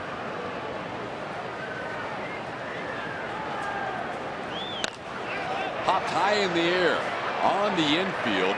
Adrian Beltre drifts right onto the line, but he catches it in foul territory for the final out of the 6th. So the Rays lead 5-0 heading to the bottom.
of the 6th inning. Globe Life Park in Arlington. The Rays continue with their torrid pace for strikeouts. 5 more strikeouts tonight for Drew Smyly in 5 innings of work. 1,054 on the year. One of 4 teams on the season above 1,000 strikeouts. Toyota trend showing a lot of teams picking up big numbers in the strikeout department. Rays coming into tonight on pace for 1,452 strikeouts. That would break the major league record for strikeouts in the season set last year by the Tigers pitching staff, 1,428. Only guy with a hit in this game is at the plate right now. In terms of the Texas Rangers, the only hit, Daniel Robertson, and he bunted for a single against Drew Smyly his last time up. You're right about that, Todd, and you could argue that he could have easily been out. Smyly had a little bit more time than he thought, and he hurried his toss, underhanded toss, and threw it over the head of Loney. But it's a hit and an error. So he's that close to have not allowed a hit at all. He has been ahead of just about every hitter tonight, with the exception of Adrian Beltre. He faced this team here on June 24th, did Drew Smyly, as a member of the Tigers. And with 6 innings in that game, did not allow an earned run. 5 hits, 1 unearned run in that start. Also matched up with Colby Lewis, as you see his line there. The Tigers won that game 8-2. Matched up with Lewis again tonight. The Rays lead it 5-0.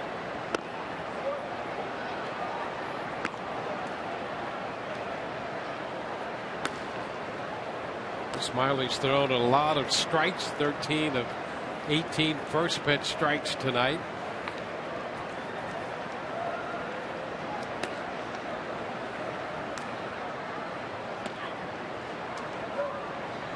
Missed with the curveball, and now the count is run full on the number 9 hitter, Daniel Robertson.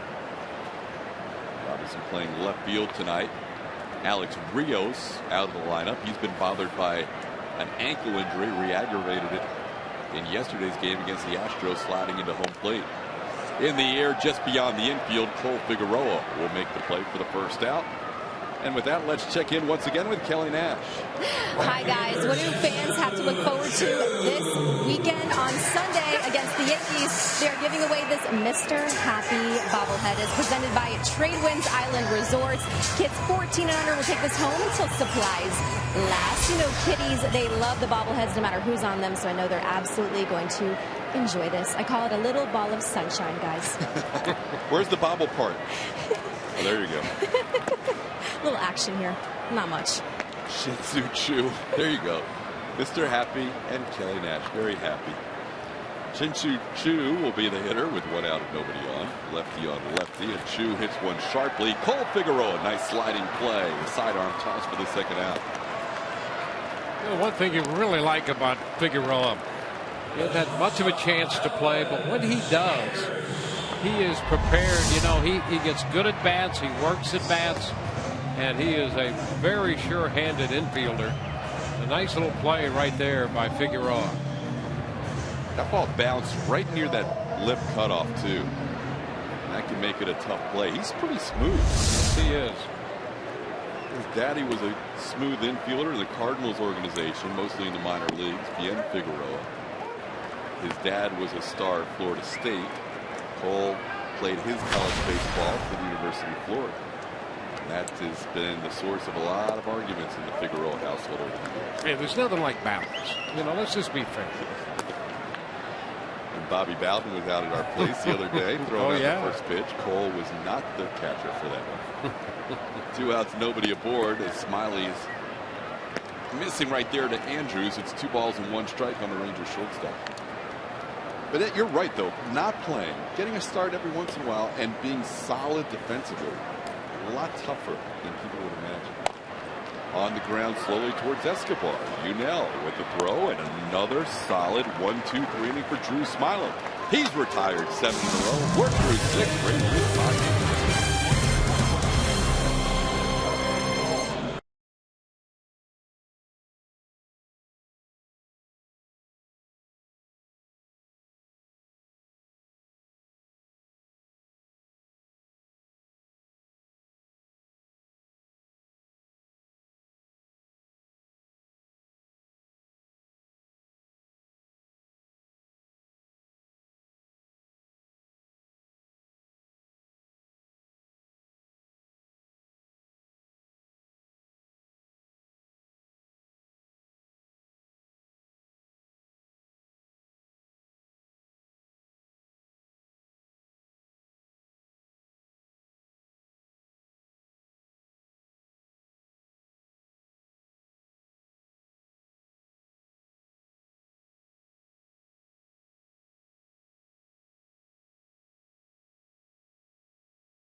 Here's what's coming up tomorrow on Rays Live, the pregame show presented by your Gulf Coast Honda dealers. Jeremy Hellickson with his thoughts going into the start here in Texas, coming off a fine performance in his start against the Oakland A's. And Orestes Estrada will break down the Texas Rangers shortstop Elvis Andrus, who had hit in 15 out of his previous 16 games coming in. He's picked it up lately for the Rangers, but not necessarily tonight, as Nate Adcock will be the new pitcher for the Rangers.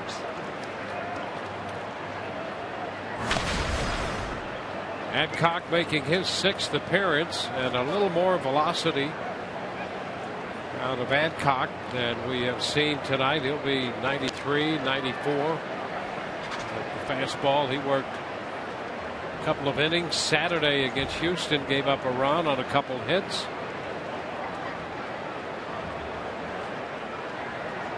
And he will face 3, 4, and 5 for the Rays here in the 7th inning. Adcock, sinker, slider guy, also a 4-seam fastball.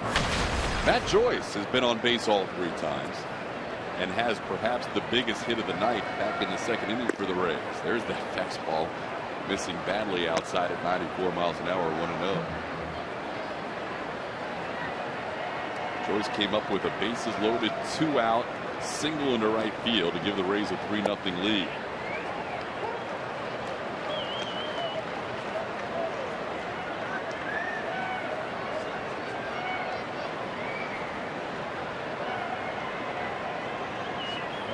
Batted in from the top part of the Rays order tonight.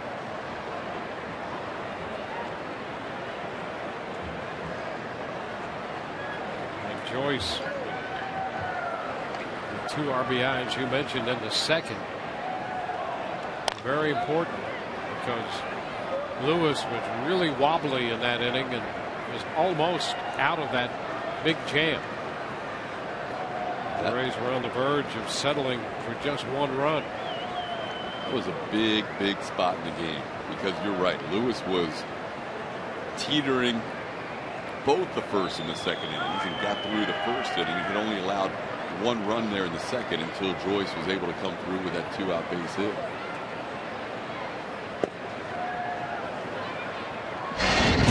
And Joyce, the 2-2 pitch out over the plate, pulling it into right field, and gave the Rays their 2nd and 3rd runs of the inning. And Joyce now on base for the 4th consecutive time he's been hit by a pitch. That single you just saw. Now he's walked his last 2 plate appearances.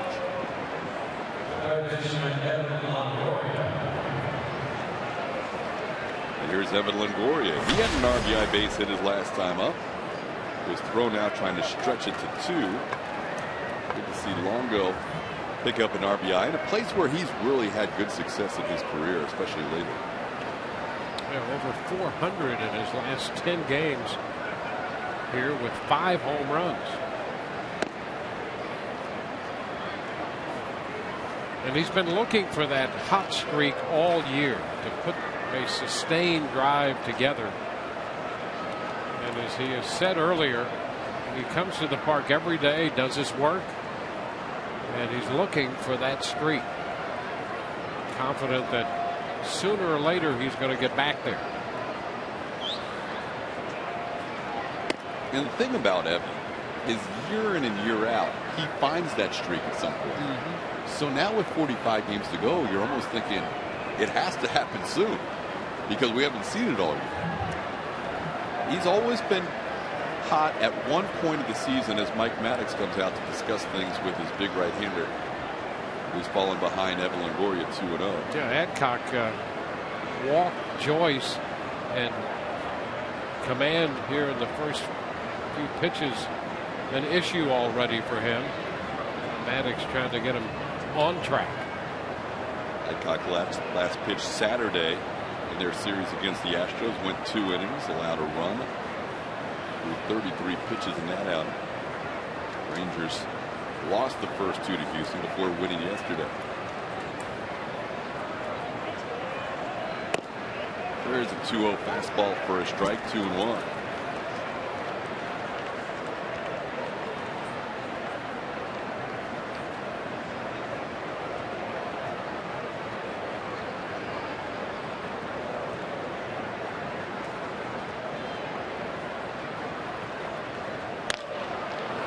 Hit in the air to right field. Chu moves to his right. And there's one out here in the 7th inning.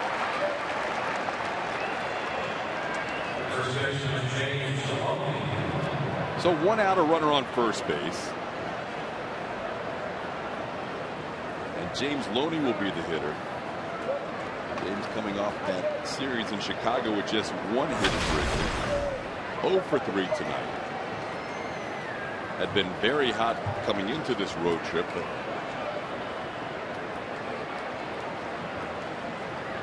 cooled a little bit so far since the Oakland series.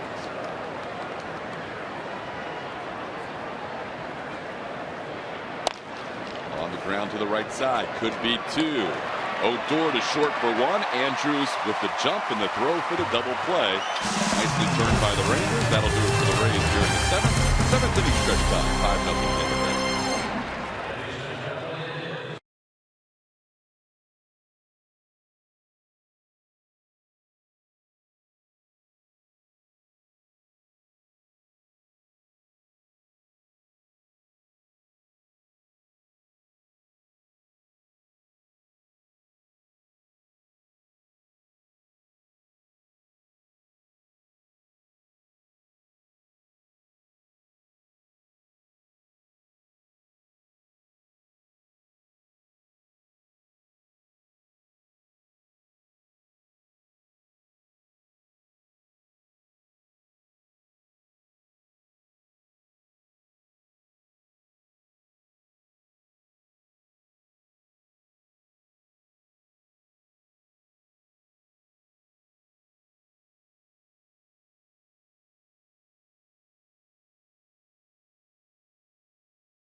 Rangers 5-0. Drew Smyly's allowed 1 hit to this point, Dwayne. Yeah, the Rays couldn't be happier with what they've seen out of Smyly tonight. He has been extremely efficient. He's even thrown a few ground balls, which is not necessarily his game. He's been ahead of hitters all night. His pitch count only 78 through 6. And the only hit he's allowed was the bunt single. So he's been very good tonight, and behind him, changes coming here in the bottom of the 7th. Brandon Guyer in the game in left, with Ben Zobrist moving into right, replacing Kiermaier. I think Kiermaier might have tweaked something in his last at bat. JP Arencibia swung through the first offering in the bottom half of the 7th inning and misses, 0-1. A nice breaking ball to start Arencibia from Smyly. He's had all of his pitches in play tonight, including that cutter that we had a chance to see when he struck out Elvis Andrus back in the 4th inning.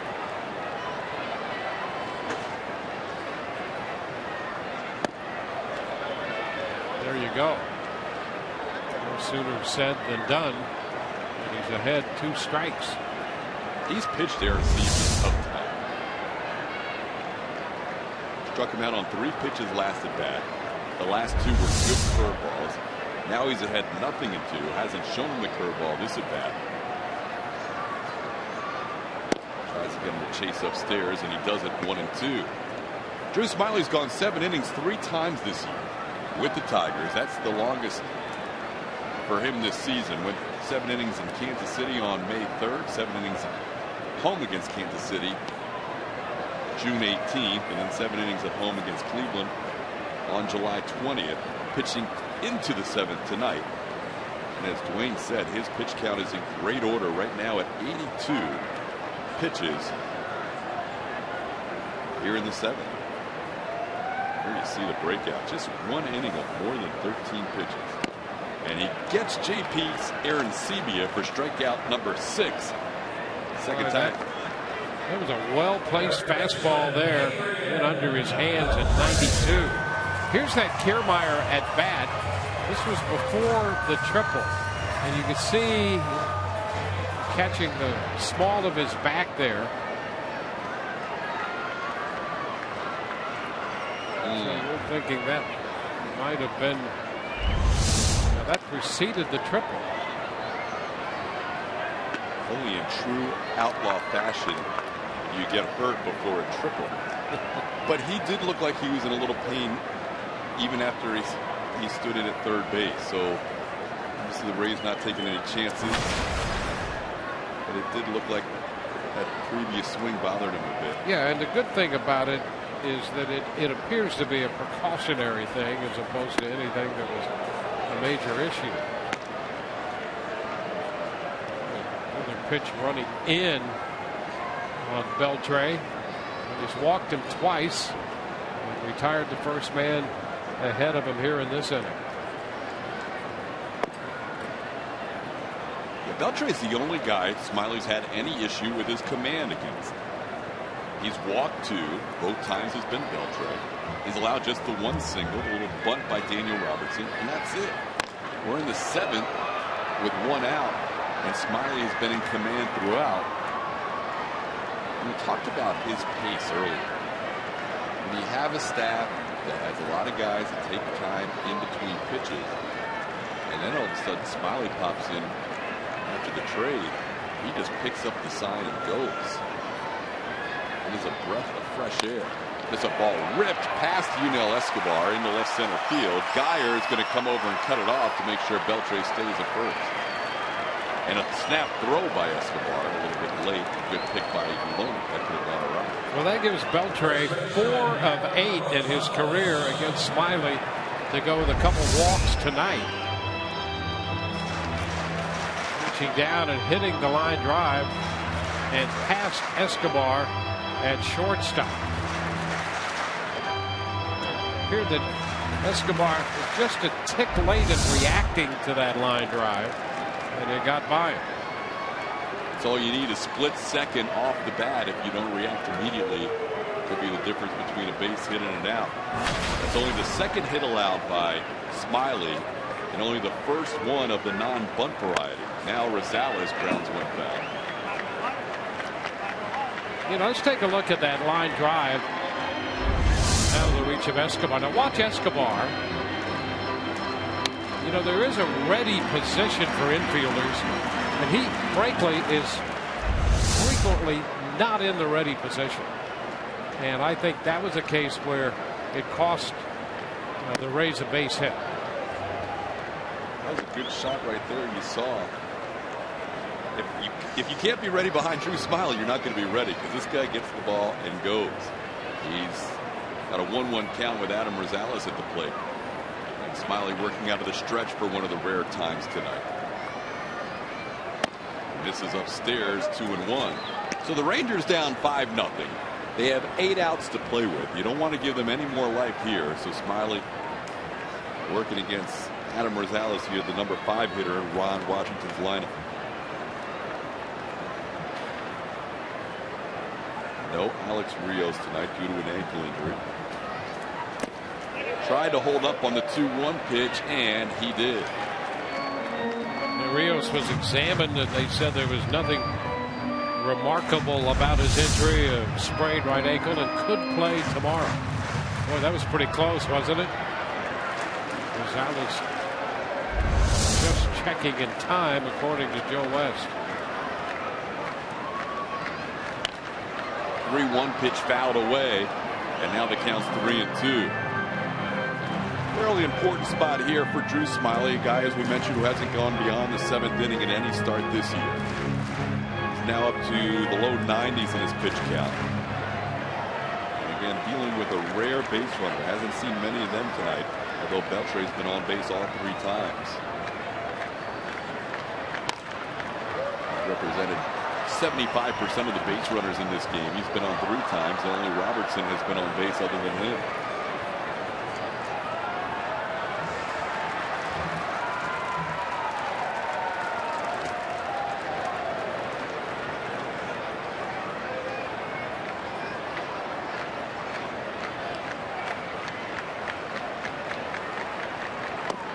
Curveball called, third strike, and a beauty by Smiley.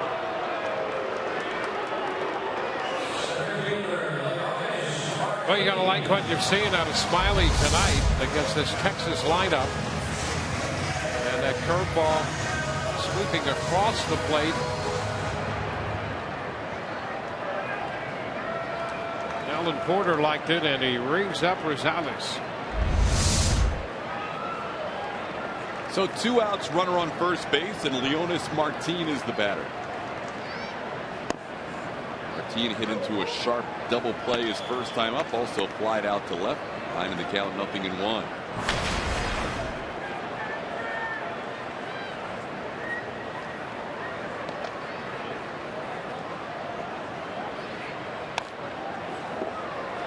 So breaking ball fouled off. Drew ahead 0-2. Well, you could certainly see how Smiley stuff would play against a big swinging lineup.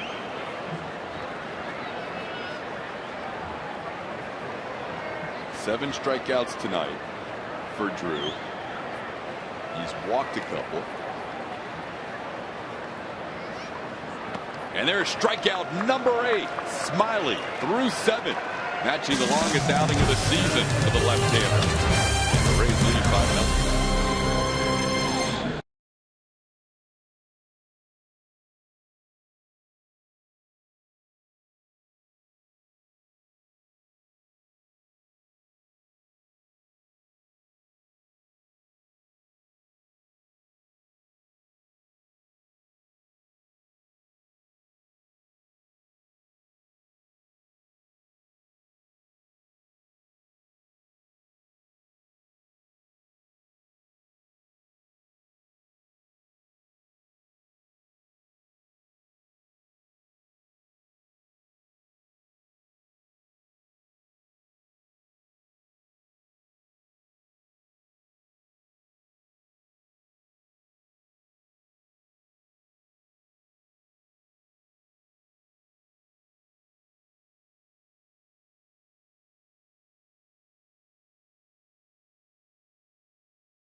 Lead at 5-0 as we head to the 8th inning. Drew Smiley has been outstanding, and back with more once again, Dwayne Stats. Todd, thank you very much. Good night for the Rays to this point, 2-7, leading 5-0. Cole Figueroa getting a start. Colby Lewis made the start on the mound for Texas. Figueroa worked a leadoff walk against Lewis in the 2nd inning, and that led to a 3-run inning. 0 for 2 with a couple of ground ball outs, and now he faces Nate Adcock. Right-hander, tops out at about 94. First pitch is a ball. Adcock worked the 7th inning. He walked Matt Joyce. A shot toward the gap into right center field. Figueroa will cut first, head for 2, and he's in there with a stand-up double. Figueroa picking up his 2nd double of the year. on for the second time tonight. Well, Cole, we mentioned, hasn't seen a lot of playing time, but his last few games, last 6 or 7 games, he's been hitting the ball solidly. And tonight had a walk to start, and now he gets a double leadoff here in the 8th inning. Ball finds the gap, and Cole made sure he got the second in a hurry. Yeah, Adcock, who had some issues when he entered this game with his command, right out over the plate with that pitch to Figueroa. So a double for the Rays second baseman, and here is Yunel Escobar. The Rays with an opportunity to add to their lead here in the 8th inning.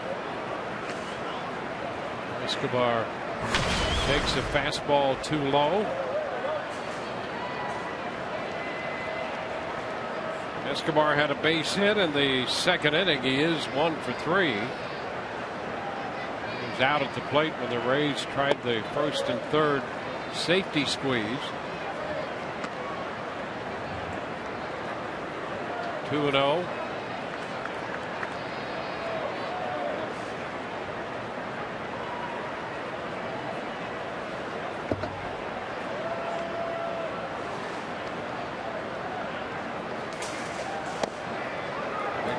By Escobar, and he comes up empty, 2-1. Ray saw a little bit of Adcock when he was over in Kansas City. He was up with them in 2011 and part of 2012.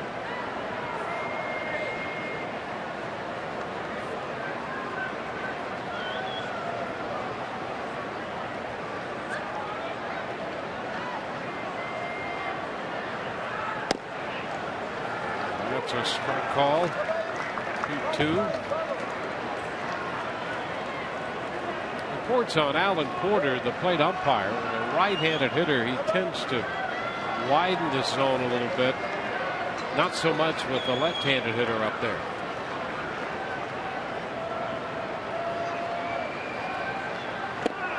And this one hits Escobar. The command issue continues to be an issue for Adcock. 2 men on with nobody out. Let's check in with Kelly to get an injury update. Kelly? That's right. Thank you, Dwayne. I have the update on Kevin Kiermaier. You saw him grab his back right before he hit the triple in the 6th. Well, he was taken out precautionary in the 7th, just a precaution, with lower back tightness. Of course, I'll get Joe Madden in the postgame, hopefully with some more details. All right. Thank you for the update. Doesn't appear to be all that serious for Kiermaier. A walk and a triple while he was in there, a steal and a run scored. Casale swings and misses. You can see when Adcock is on, though, he's got good sinking life to that fastball. That last pitch really dived out of the strike zone as Casale swung over.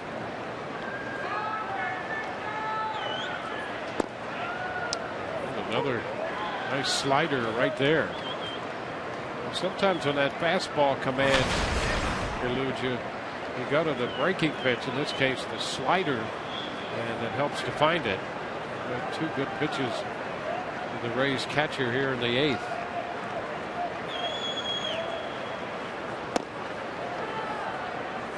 This one off the plate, 1-2.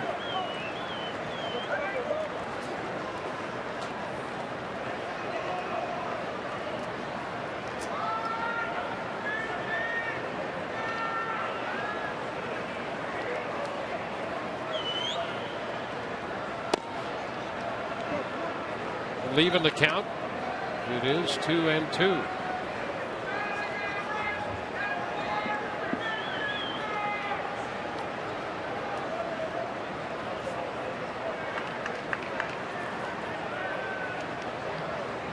Nobody out. 2 men on. 2-2 pitch. And Casale is out, missing the slider. Some trouble with the fastball, heavy with the slider, and that at bat to Casale. And Adcock strikes him out. As promised earlier, we have the AT&T fan photo of the game. Tweet your photo to #SunSportsFanPhoto for a chance to be shown in an upcoming game broadcast. Brought to you by AT&T. Mr. Callis all over fan photo.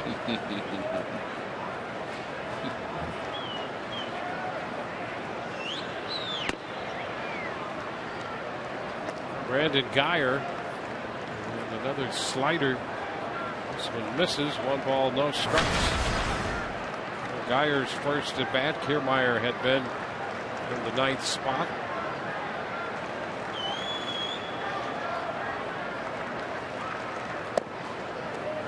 Guyer continues to be impressive every time you see him. He's doing something right. Good bunter, works the count, gets good jumps on the bases. A lot of little things that will continue to make him valuable to a team.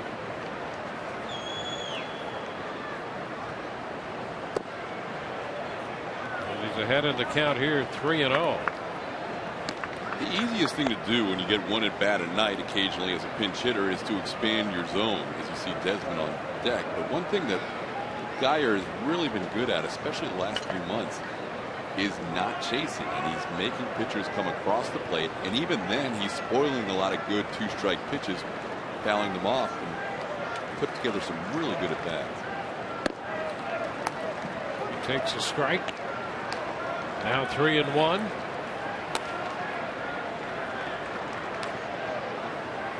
Action in the bullpen. Rangers have the right-hander Scott Baker up.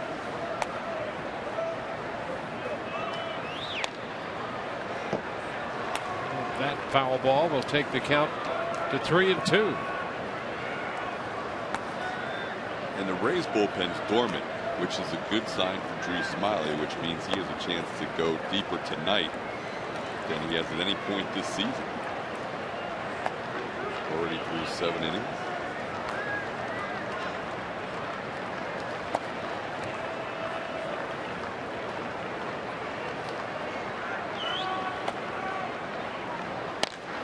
High fly ball driven back into left center. Martin is there to make the catch. And the runners remain at first and second. Figueroa got about halfway down to third. Martin covered a lot of ground to haul that one in. 2 gone. So 2 men on with 2 men out. We'll go back around to the top of the order and remind you tomorrow's starters, presented by Chevron. The old man of the rotation, Jeremy Hellickson. He's the oldest at 27 in the Rays rotation now, coming off a very good outing.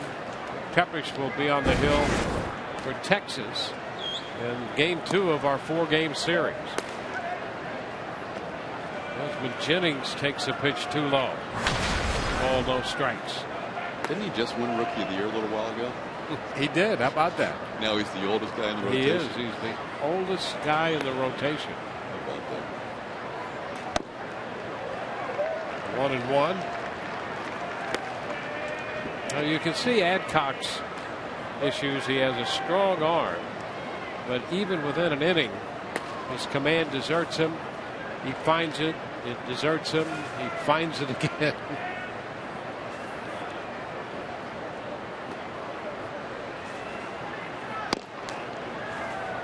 And he picks up a strike.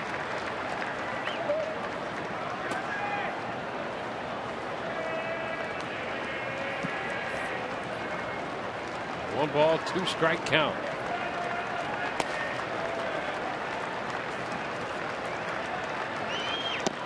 Way wide. 2 balls, 2 strikes. Think about Drew Smyly in this rotation too. Everybody within that same 2-3 year age group. He had a lot of veterans in that rotation in Detroit, but a lot of the pitchers that he's with now are on the same learning curve at the big league level that he is. So it's kind of an interesting dynamic for him.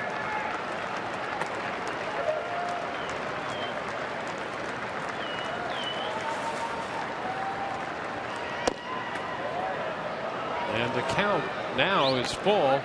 So after getting the jump, it's a full count.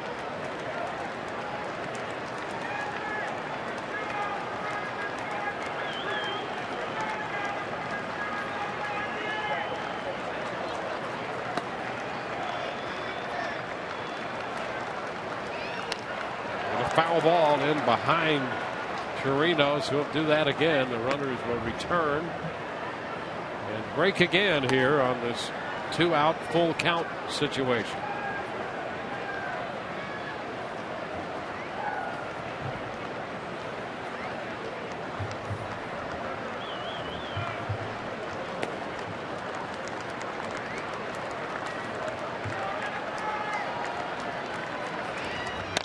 Line drive, base hit into center. Figueroa heads to the plate. Into third goes Escobar. And the Rays add a run to make it 6-0. Desmond Jennings driving in his 35th run of the year. And they got another shot after that foul ball. And gets the job done chasing home Cole Figueroa. And there's where being wild within the inning can hurt you. That extra head start. It was a hard hit line drive up the middle, but if that's a 1-2 or 2-2 pitch, now Figueroa doesn't get the running start. And with Martin's gun in center field, he may not have been able to score on that play. Instead, he gets her home easily since he's moving on the 3-2 pitch.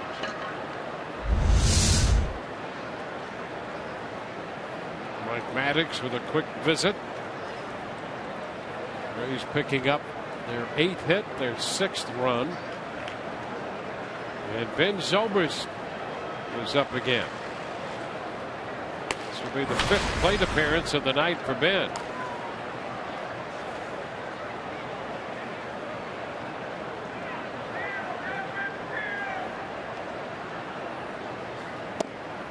It's down and in to Ben. The Rays have scored 6, and when the Rays score 6 runs, you score 50% off online orders the next day at papajohns.com. Promo code RAYS6.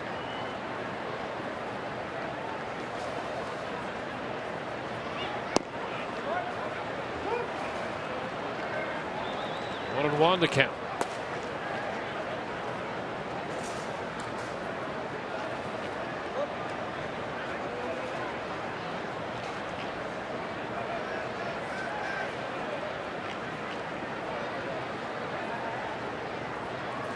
Rays after their 58th win of the year.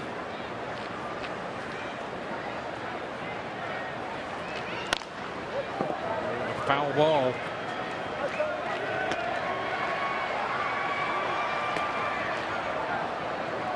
George Hendrick with a nice little play on the carom and delivers a souvenir.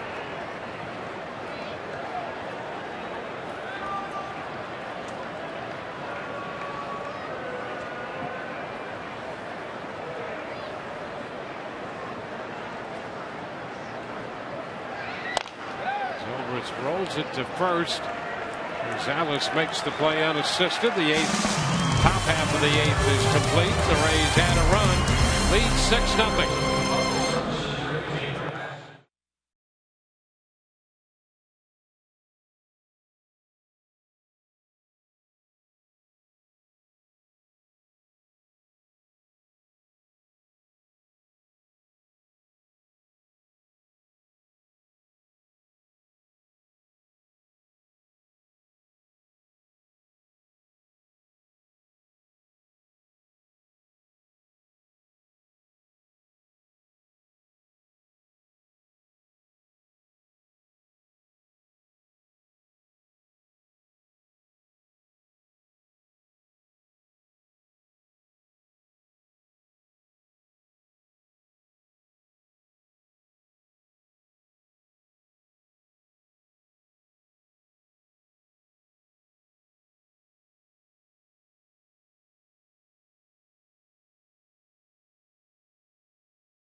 6-0 Rays lead. We go to the bottom of the 8th inning. Tonight's pitching performance presented by Volkswagen. Let's take a look.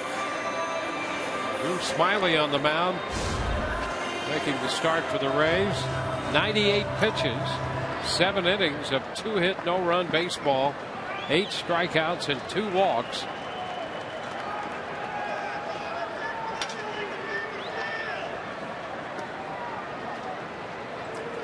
So Drew Smyly out here facing Robinson Chirinos in the 8th. Takes the pitch high. Drew Smyly, for the 4th time, has accumulated as many as 7 innings in a start. And right now at 100 pitches, 1-1 to Chirinos. Into center field, Jennings will make the catch, and that's the first out here in the 8th. So 7 1/3, and that's the longest Smyly has pitched deep into a game in his career here, and he does it in his 2nd start with the Rays. That gives those 2 gentlemen something to think about. And don't think that's not lost on Joe Maddon and Jim Hickey. They know that he has gone only to the 7-inning plateau, so here's another threshold, and now he's going to try and get through the 8th for the first time. And his pitch count's still in pretty good order. He has been up to 110 pitches early this year with Detroit, but this is usually in the range 112 pitches one time, usually in the range where he's out of the game. So we'll see if he can get through this inning. 1-1 the count to Odor, the second baseman. Twice tonight, Smyly has struck him out swinging. 2 of the 8 strikeouts posted by the Rays left-hander.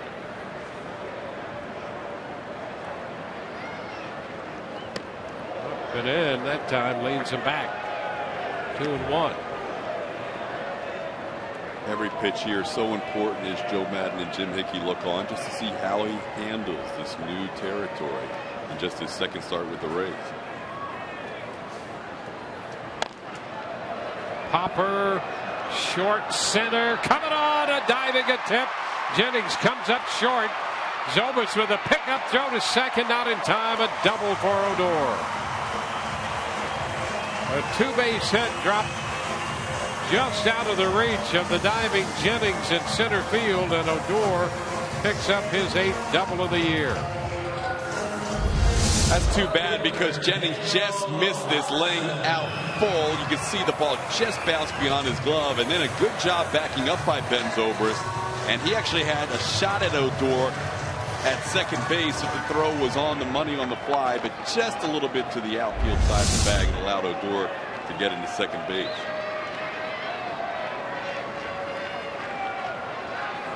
One on with one out is Daniel Robertson. Sally's going to make a trip to the mound. The Rays have some action up in their bullpen. The right-hander Peralta is throwing. Just the second time all game a runner at second base, as you see Joel Peralta.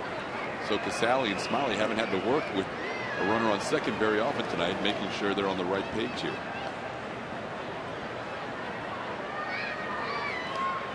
This pitch bounces away from Casali. Over to third base goes Odor. That was a tough chance for Kurt Casali. That was a breaking ball. It spiked into the ground and really took off on him. You can watch this ball spitting up there, curveball, so it's going to bounce the opposite direction, bounce away from the right-handed hitter, and it bounces off his glove and goes as a wild pitch. You can see Casali trying to do the right thing to angle the top half of his body and get a rebound off of that, but he just couldn't get far enough to his right to keep it in front of him. So a wild pitch to Smyly. Sure hasn't worked out of the stretch much. Looks like he's going out of the windup here. Robertson fouls it the other way. On the count, Rays with a 6-0 lead.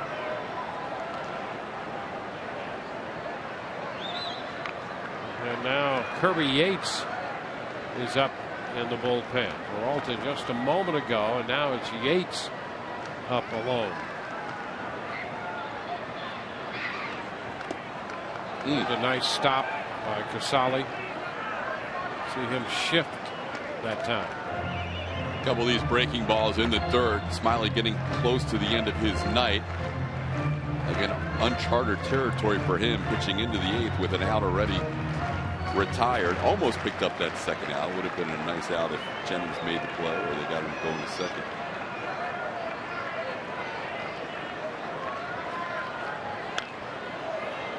Foul right back. Fastball was out over the plate, up.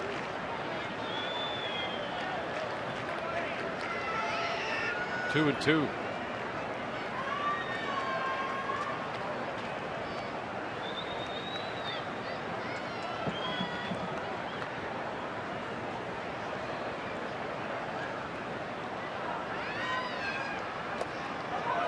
Blocked again by Casale. Count is full. Interesting, you saw Jim Hickey on the phone there. 110 pitches now. Even if he gets Robertson here, I'm not sure they would allow him to continue against Chu, just because you have the danger of getting close to 120 pitches if he extends in the bat.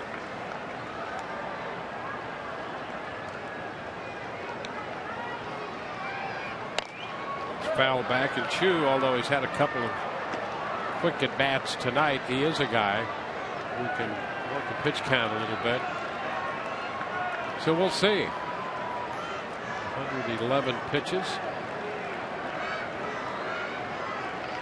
I would think either way this is it for Drew, and what a night it's been. And he just missed there. He was unhappy with that. A 3-2 fastball, and he walks Robertson. So the 8 and 9 hitters reach, and Jim Hickey's going to head to the mound. This is interesting for a couple of reasons. Number one, the Rays are very aware of what his high pitch count is for the year. That's a number that's definitely on Joe Madden's card. So they want to see what this kid has right now. Apparently by Jim Hickey going out there, they're going to let him go not only beyond his most innings ever pitched, but now his most pitches ever thrown this season. And see what they've got. I kind of like this, because Joe has always erred, we've seen with his own guys, on the side of being conservative with the pitch count. Now let's see what you've got, Drew. Well, you can see it stands at 112 right now. 1 out and 2 base runners on here in the 8th. And at first and third. Chu will be the hitter. Joe likes to call these growth numbers. Chu is struck out, flied out, and grounded out. Kirby Yates getting company out there in the Rays bullpen. And a swing and a miss on the breaking ball. Big cut by Chu. Watch this breaking ball. He's done a nice job against Chu all night, and that had him way out in front. Good break on that pitch. Olivo has joined Yates. 0-2 quickly ahead of him. Curveball, then the fastball. 0-2. And 92 on pitch number 114. I think Drew's like that. I think he's liking this challenge.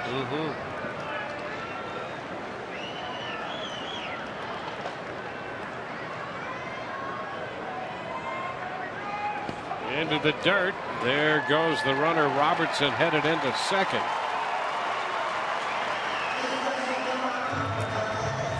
Second and third. Well, the one pitch that's been short this inning has been this curveball. He did throw a nice one to start the at-bat earlier in the inning to Robertson, but here he spikes it. He spiked a few of those this inning, but a couple of wild pitches in the inning.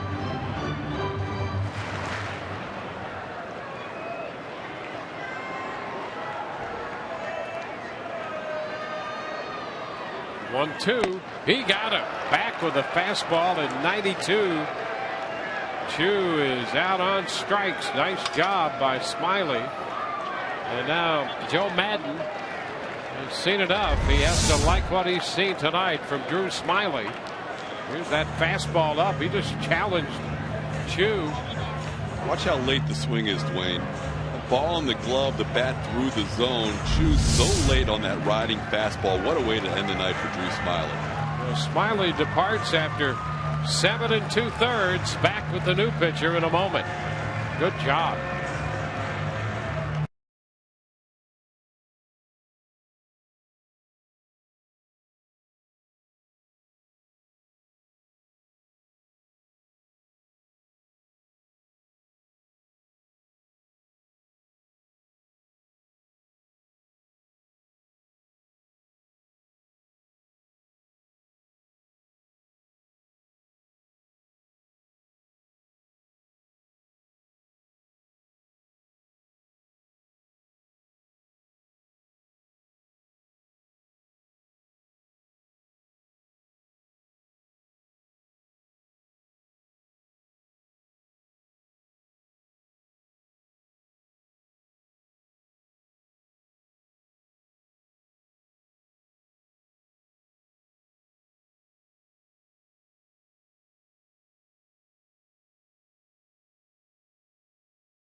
Drew Smyly, 7 2/3, 116 pitches.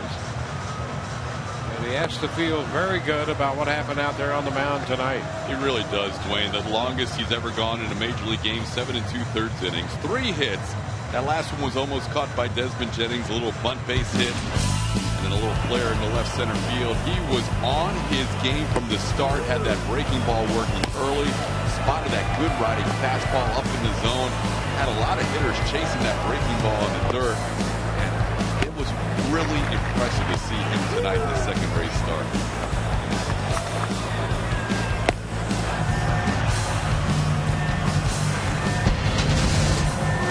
Career high in pitches thrown and innings pitched tonight. Said he was used to the heat, pitching in the SEC all those years, and grew up in Arkansas, so nothing tonight with the temperature in the 90s affected him. Easy to get loose. Now Kirby Yates with men at second and third. 2 outs. Elvis Andrews is the hitter. Yates primarily sinker slider, and a slider's in there for a strike to start Andrews.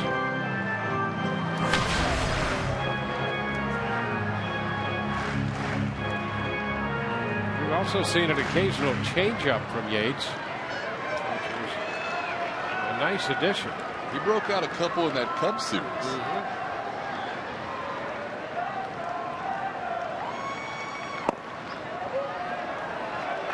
1-1.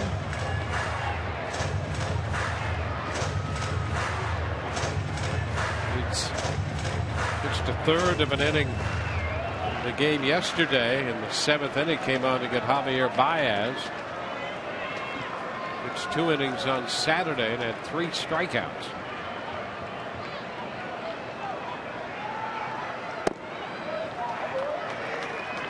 Two balls and a strike.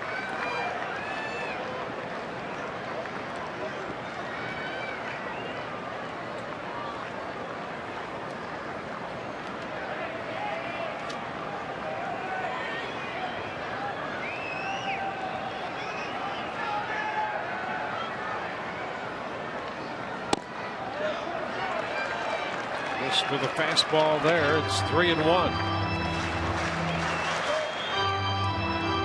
J.P. Arancibia is on deck.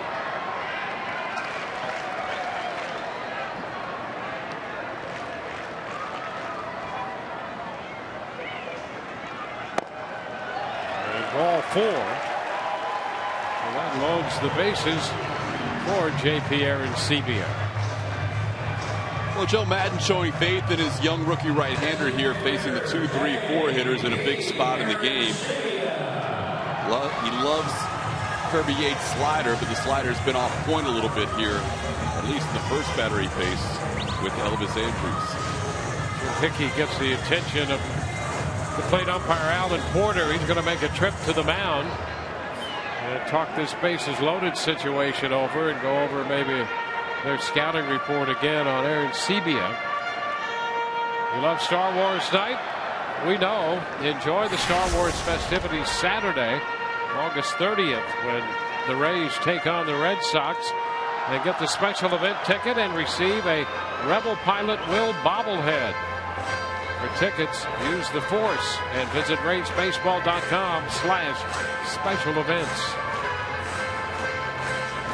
I think they like Joel Peralta if they get to Beltre. Obviously, you hope you don't get to Beltre this inning, but I think Joe wanted to use the phone call there and send Jim Hickey out for a little stall tactic as well. Because if Yates doesn't get the pinch hitter here, I think you're going to see Peralta against Beltre. Yeah, Aaron Sebia recalled from the batter's box.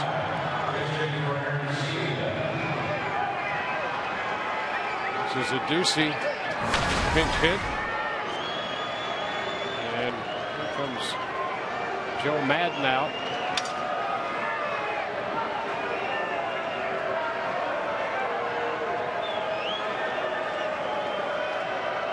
Maddon telling Alan Porter he'd like to change pitchers, and Porter wants to confer with the crew chief, Joe West. He wants to confer because Hickey had been out there. So before a pitch is thrown, Joe's not allowed to go back out there unless there's a change in the hitter, which there was. The pinch hitter was announced after Hickey had visited the mound, and Joe wants to make sure that they are allowed to go out and switch pitchers at this point. And Joe West says, yes, you can, but hurry up. Yeah. Madden says, can I come out? Joe says, I'll make the pitching change for you. And here comes Ron Washington out. The whole dynamic is, was the pinch hitter announced before Jim Hickey came out to visit? And that obviously did not happen. So Joe's able to go back out there after the pinch hitter's announced and make the change. Ron Washington has an issue with that.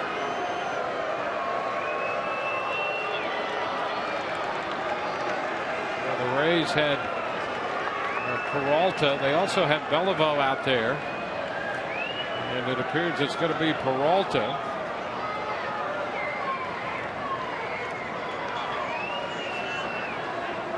And so Joe West going over the sequence, the timeline of these changes, if you will.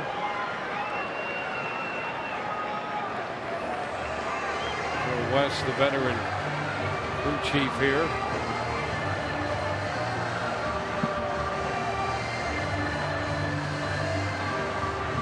Alan Porter, the plate umpire. And West conferred and agreed on the timeline.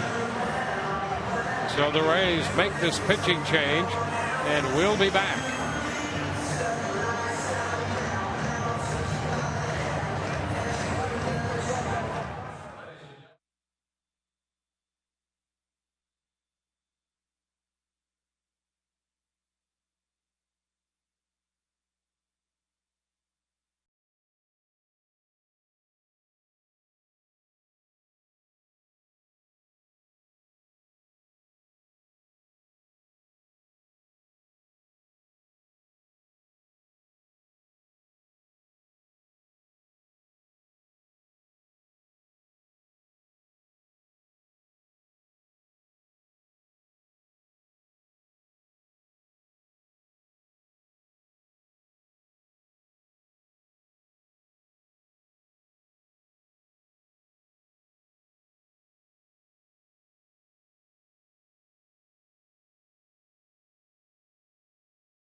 Here, Joel Peralta replaces Kirby Yates, and Peralta will face the pinch hitter Jim Adduci. Aaron Sebia lifted Peralta on for the 51st time, and he inherits a bases loaded situation with 2 outs. Joe likes him against lefties because that split change can be so effective moving down and away from left-handed hitters.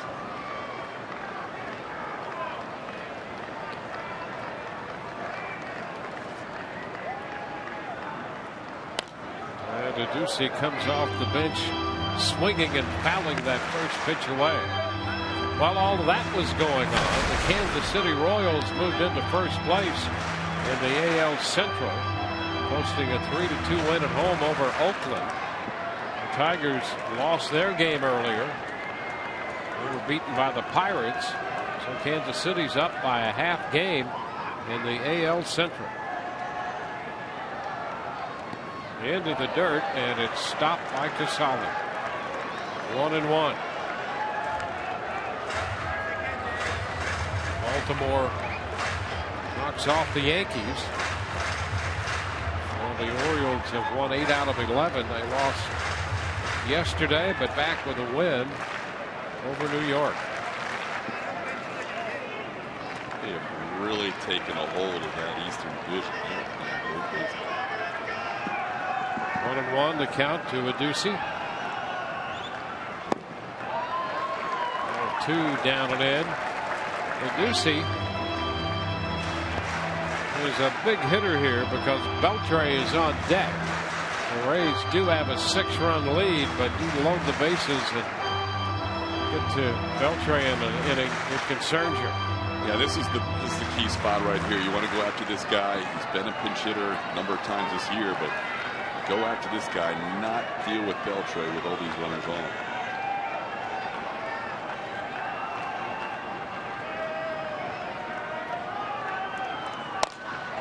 Ground ball picked up there by Escobar. Throw to first in time. Adduci leaves it loaded. Still 6-0 Rays.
To the bullpen a couple of times. Gets out of the bottom of the 8th, leaving the bases loaded. Peralta getting the ground ball out. Coming up on Rays Live postgame, presented by Checkers. Rich and Orestes will anchor the coverage.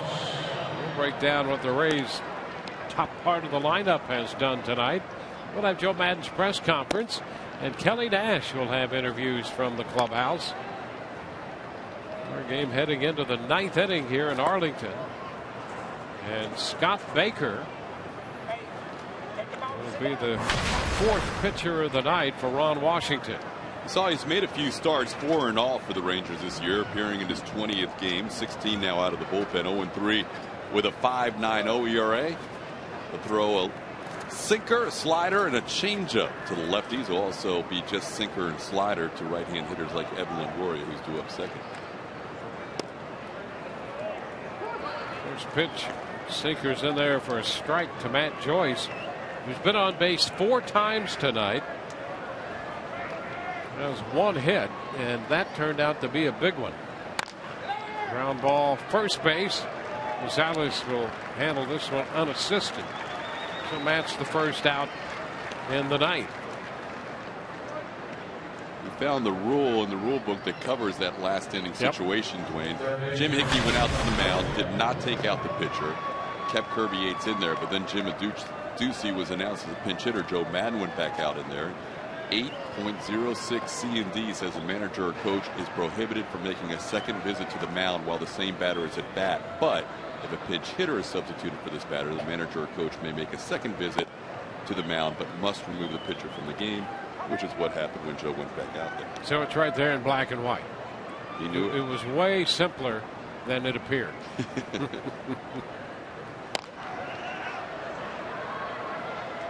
One ball and one strike, but the real point was what you brought up, and it had to do about when the pinch hitter was officially announced and in the game. Right. If he had been announced prior to Hickey's visit, and Hickey doesn't take him out of the game, then Kirby Yates has to face a Ducey. Yeah.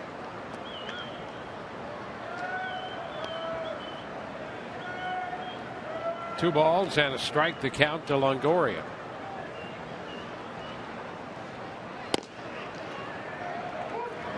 Takes it to 2-2.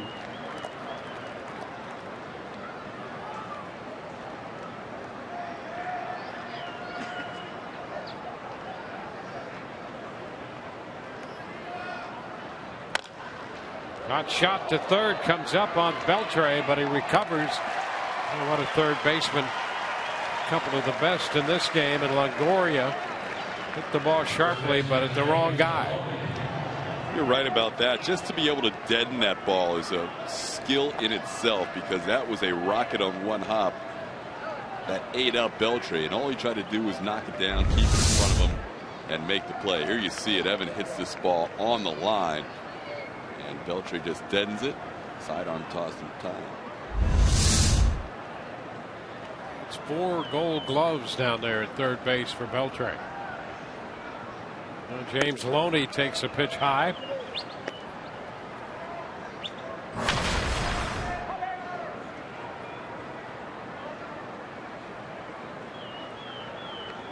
When that Orioles win over the Yankees 11-3, Caleb Joseph did not hit a home run. What? And that's the big news. How about that? That's an amazing run he was on. He had hit home runs in 5 straight games. For a guy who you weren't sure what you were going to get offensively this year. Yep. And the Orioles were pretty upfront about that. They liked the job he did behind the plate. They certainly were not expecting that kind of power output from him. It's one of the easier foul ball retrievals you'll see. The guy had the whole section to himself.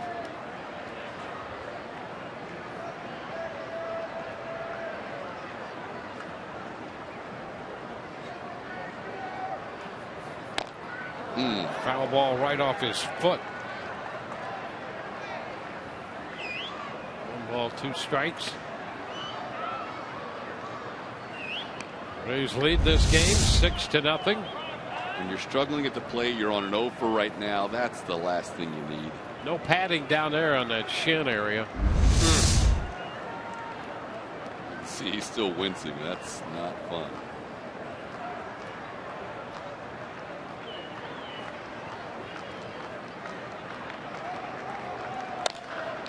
Up the middle, and there's a base hit. Maloney picks up his first hit of the game. Well, you feel good about the hit, and then you got to run to first, trying to run that pain out of the shin. He's a really good 2-strike hitter because it just is so simple, and he just takes that outside fastball, plays a line drive right up the middle. Good piece of hitting.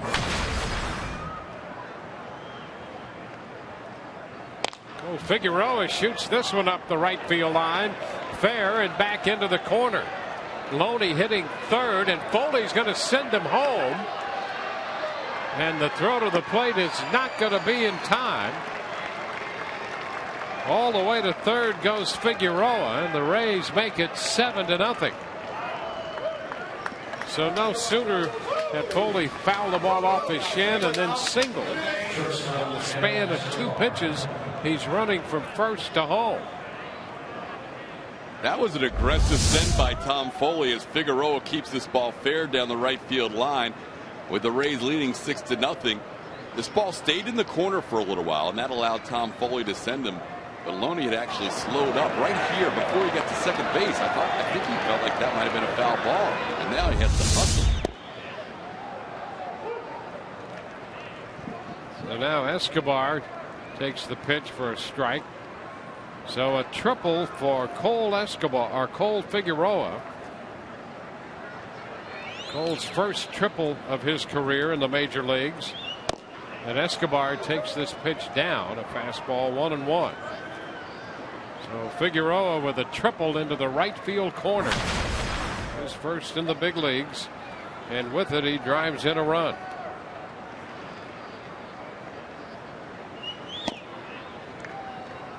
Strike 2 to Escobar. Rays in double figures with 10 hits, 7 runs.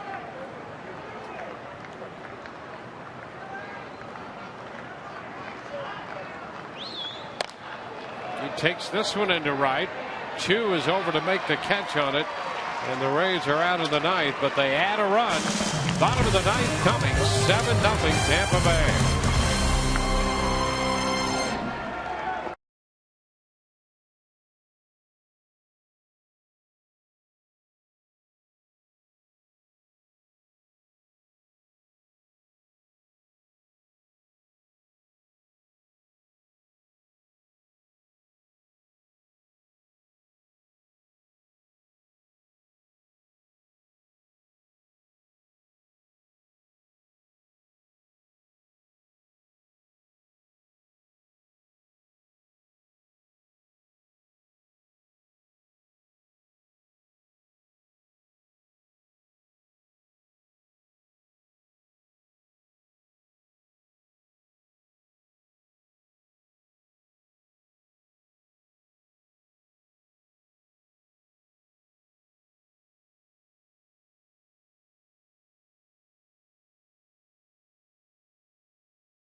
Joy right there. Those two youngsters with a souvenir came out of the Rays dugout from Chris Archer, and it made their night.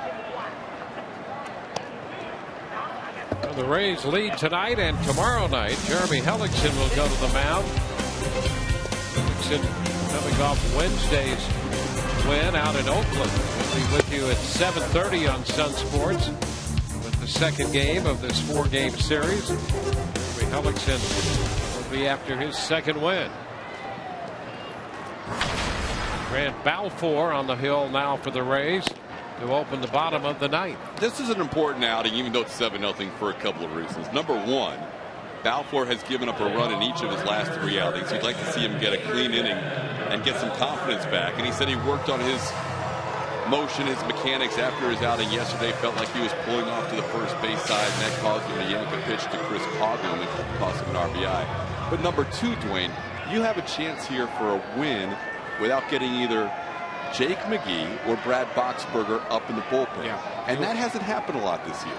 Yeah, you want to avoid that. The Rays have counted so heavily on those two guys, and when you go through a winning streak like the Rays have done in the past, you use those guys extensively. You would love to see neither one of them ever have to pick up a baseball tonight and still end up with a W. Trey with a couple of walks and a single tonight. 1 strike to count from Balfour. Now 1-1. Rays with 7 runs, 10 hits. The Rangers no runs and 3 hits. Rays pitching staff working on its 14th shutout of the year. And there is a strike. It's 1-2. They shut out the Cubs, a combination of Odorizzi, Yates, and McGee on Saturday, 4-0.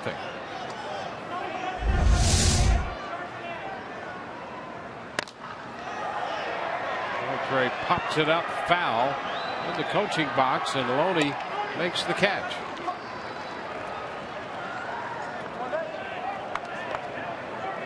So the Rays 2 outs away from a shutout. American League team leaders, Texas 15 and the Rays 13 right now. How about Texas leading the league in shutouts but having the highest ERA? Yeah, they're last in ERA at 4.81 coming into this game. All or nothing. There's Mike Carp. Takes the pitch high. Carp pinch hitting for Rosales.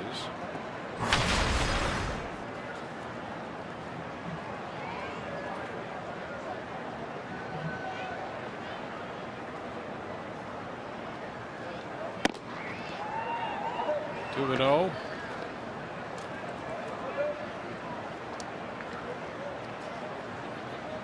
Carp, as you know, had been in Boston and was not getting a lot of playing time, and made it known that he would really prefer to be somewhere else, and here he is with Texas now.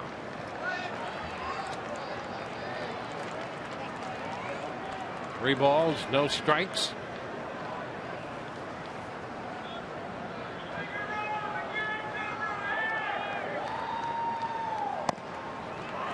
And Balfour walks him on 4 pitches. 1 out walk.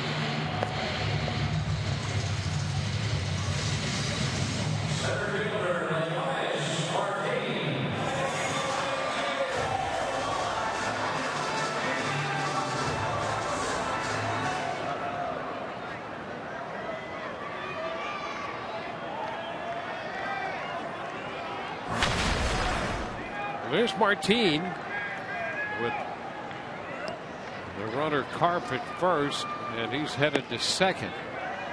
The pitch is up.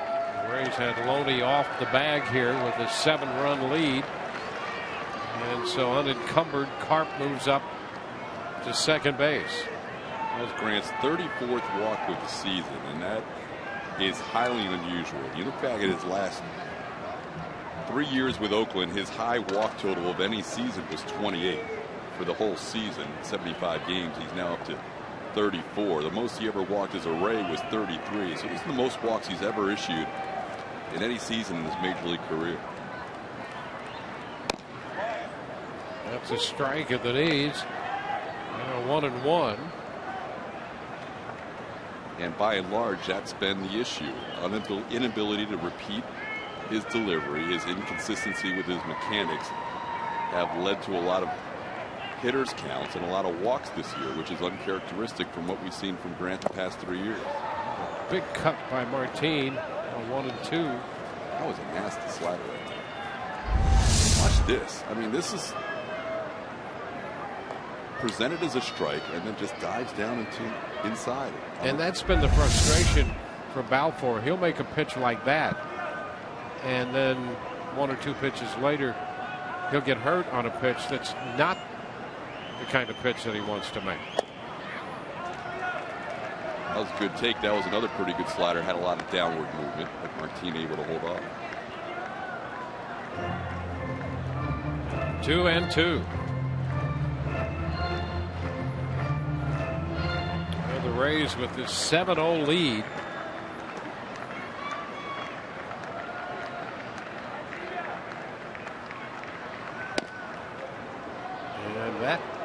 fastball misses wide. Cubs scored 3 runs on him yesterday. That's been the high water mark of any opponent on this road trip. 3 runs off Rays pitching. And ball 4, back-to-back walks. So Martin heads to first.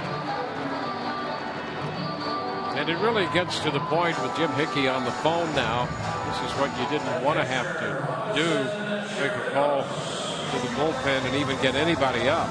It really gets to the point, and has been for a while with Balfour, where it's a physical thing, it's a mechanical thing, but it also gets into your head. And that might be the toughest part of all of this stretch for Balfour.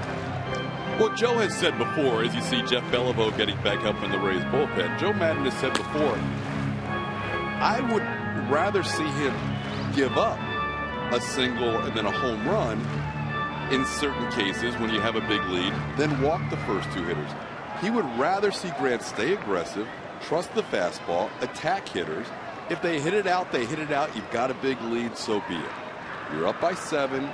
You can't afford to keep walking hitters, and he's done it twice now in this inning.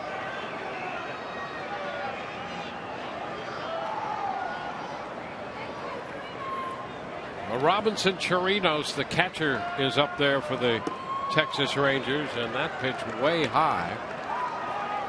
1-0.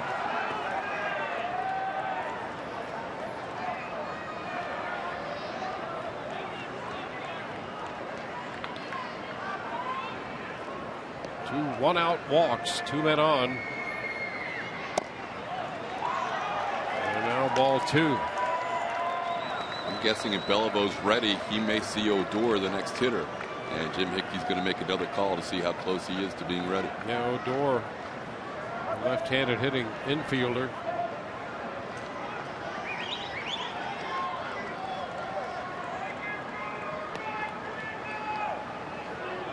You can see right there how uncomfortable it is for Balfour out there. Walking 2, falling behind this hitter 2-0. Now this is a little stall tactic here with Casale going out, and that's the worst feeling for a pitcher. He knows there's only one reason the catcher's coming out to talk to me 2-0, and that's to help another pitcher get ready to loosen up. And a tough spot to be for Balfour.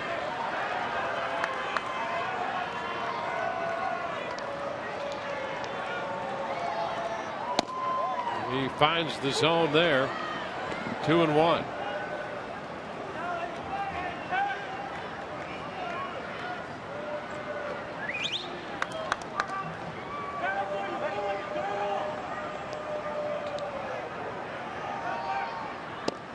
And a strike. 2-2. Come back to pull even.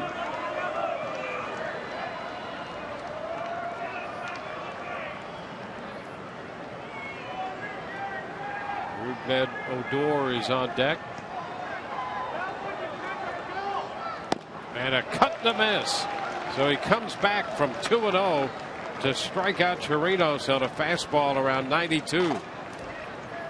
There you go, channeling some of that energy to a nasty pitch. Outer half of the plate, right at the knees. Chirinos had no chance. And obviously, Grant doesn't want to pitch in 7-0 games. He thinks of himself still as a guy that you need to count on in a close game. But he has to avoid walks and attack like he did with that 2-0 count more often to pitch in close game. There's Odor. And the first pitch is a strike. He takes a fastball. Odor has one of the 3 Texas hits tonight. There was a double in the 8th inning on a near miss in center. And a great effort by Desmond Jennings to try to catch the ball.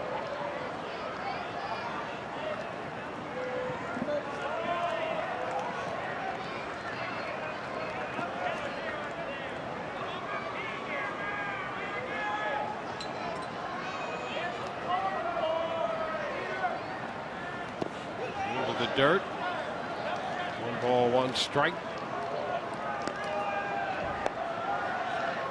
He's got 7 2/3 of shutout baseball from Drew Smiley, Yates, Peralta, and now Balfour. in this game.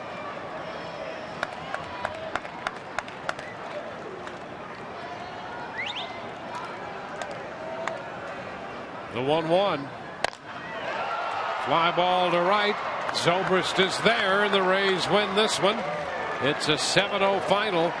Nice job for Balfour to recover from the 2 walks.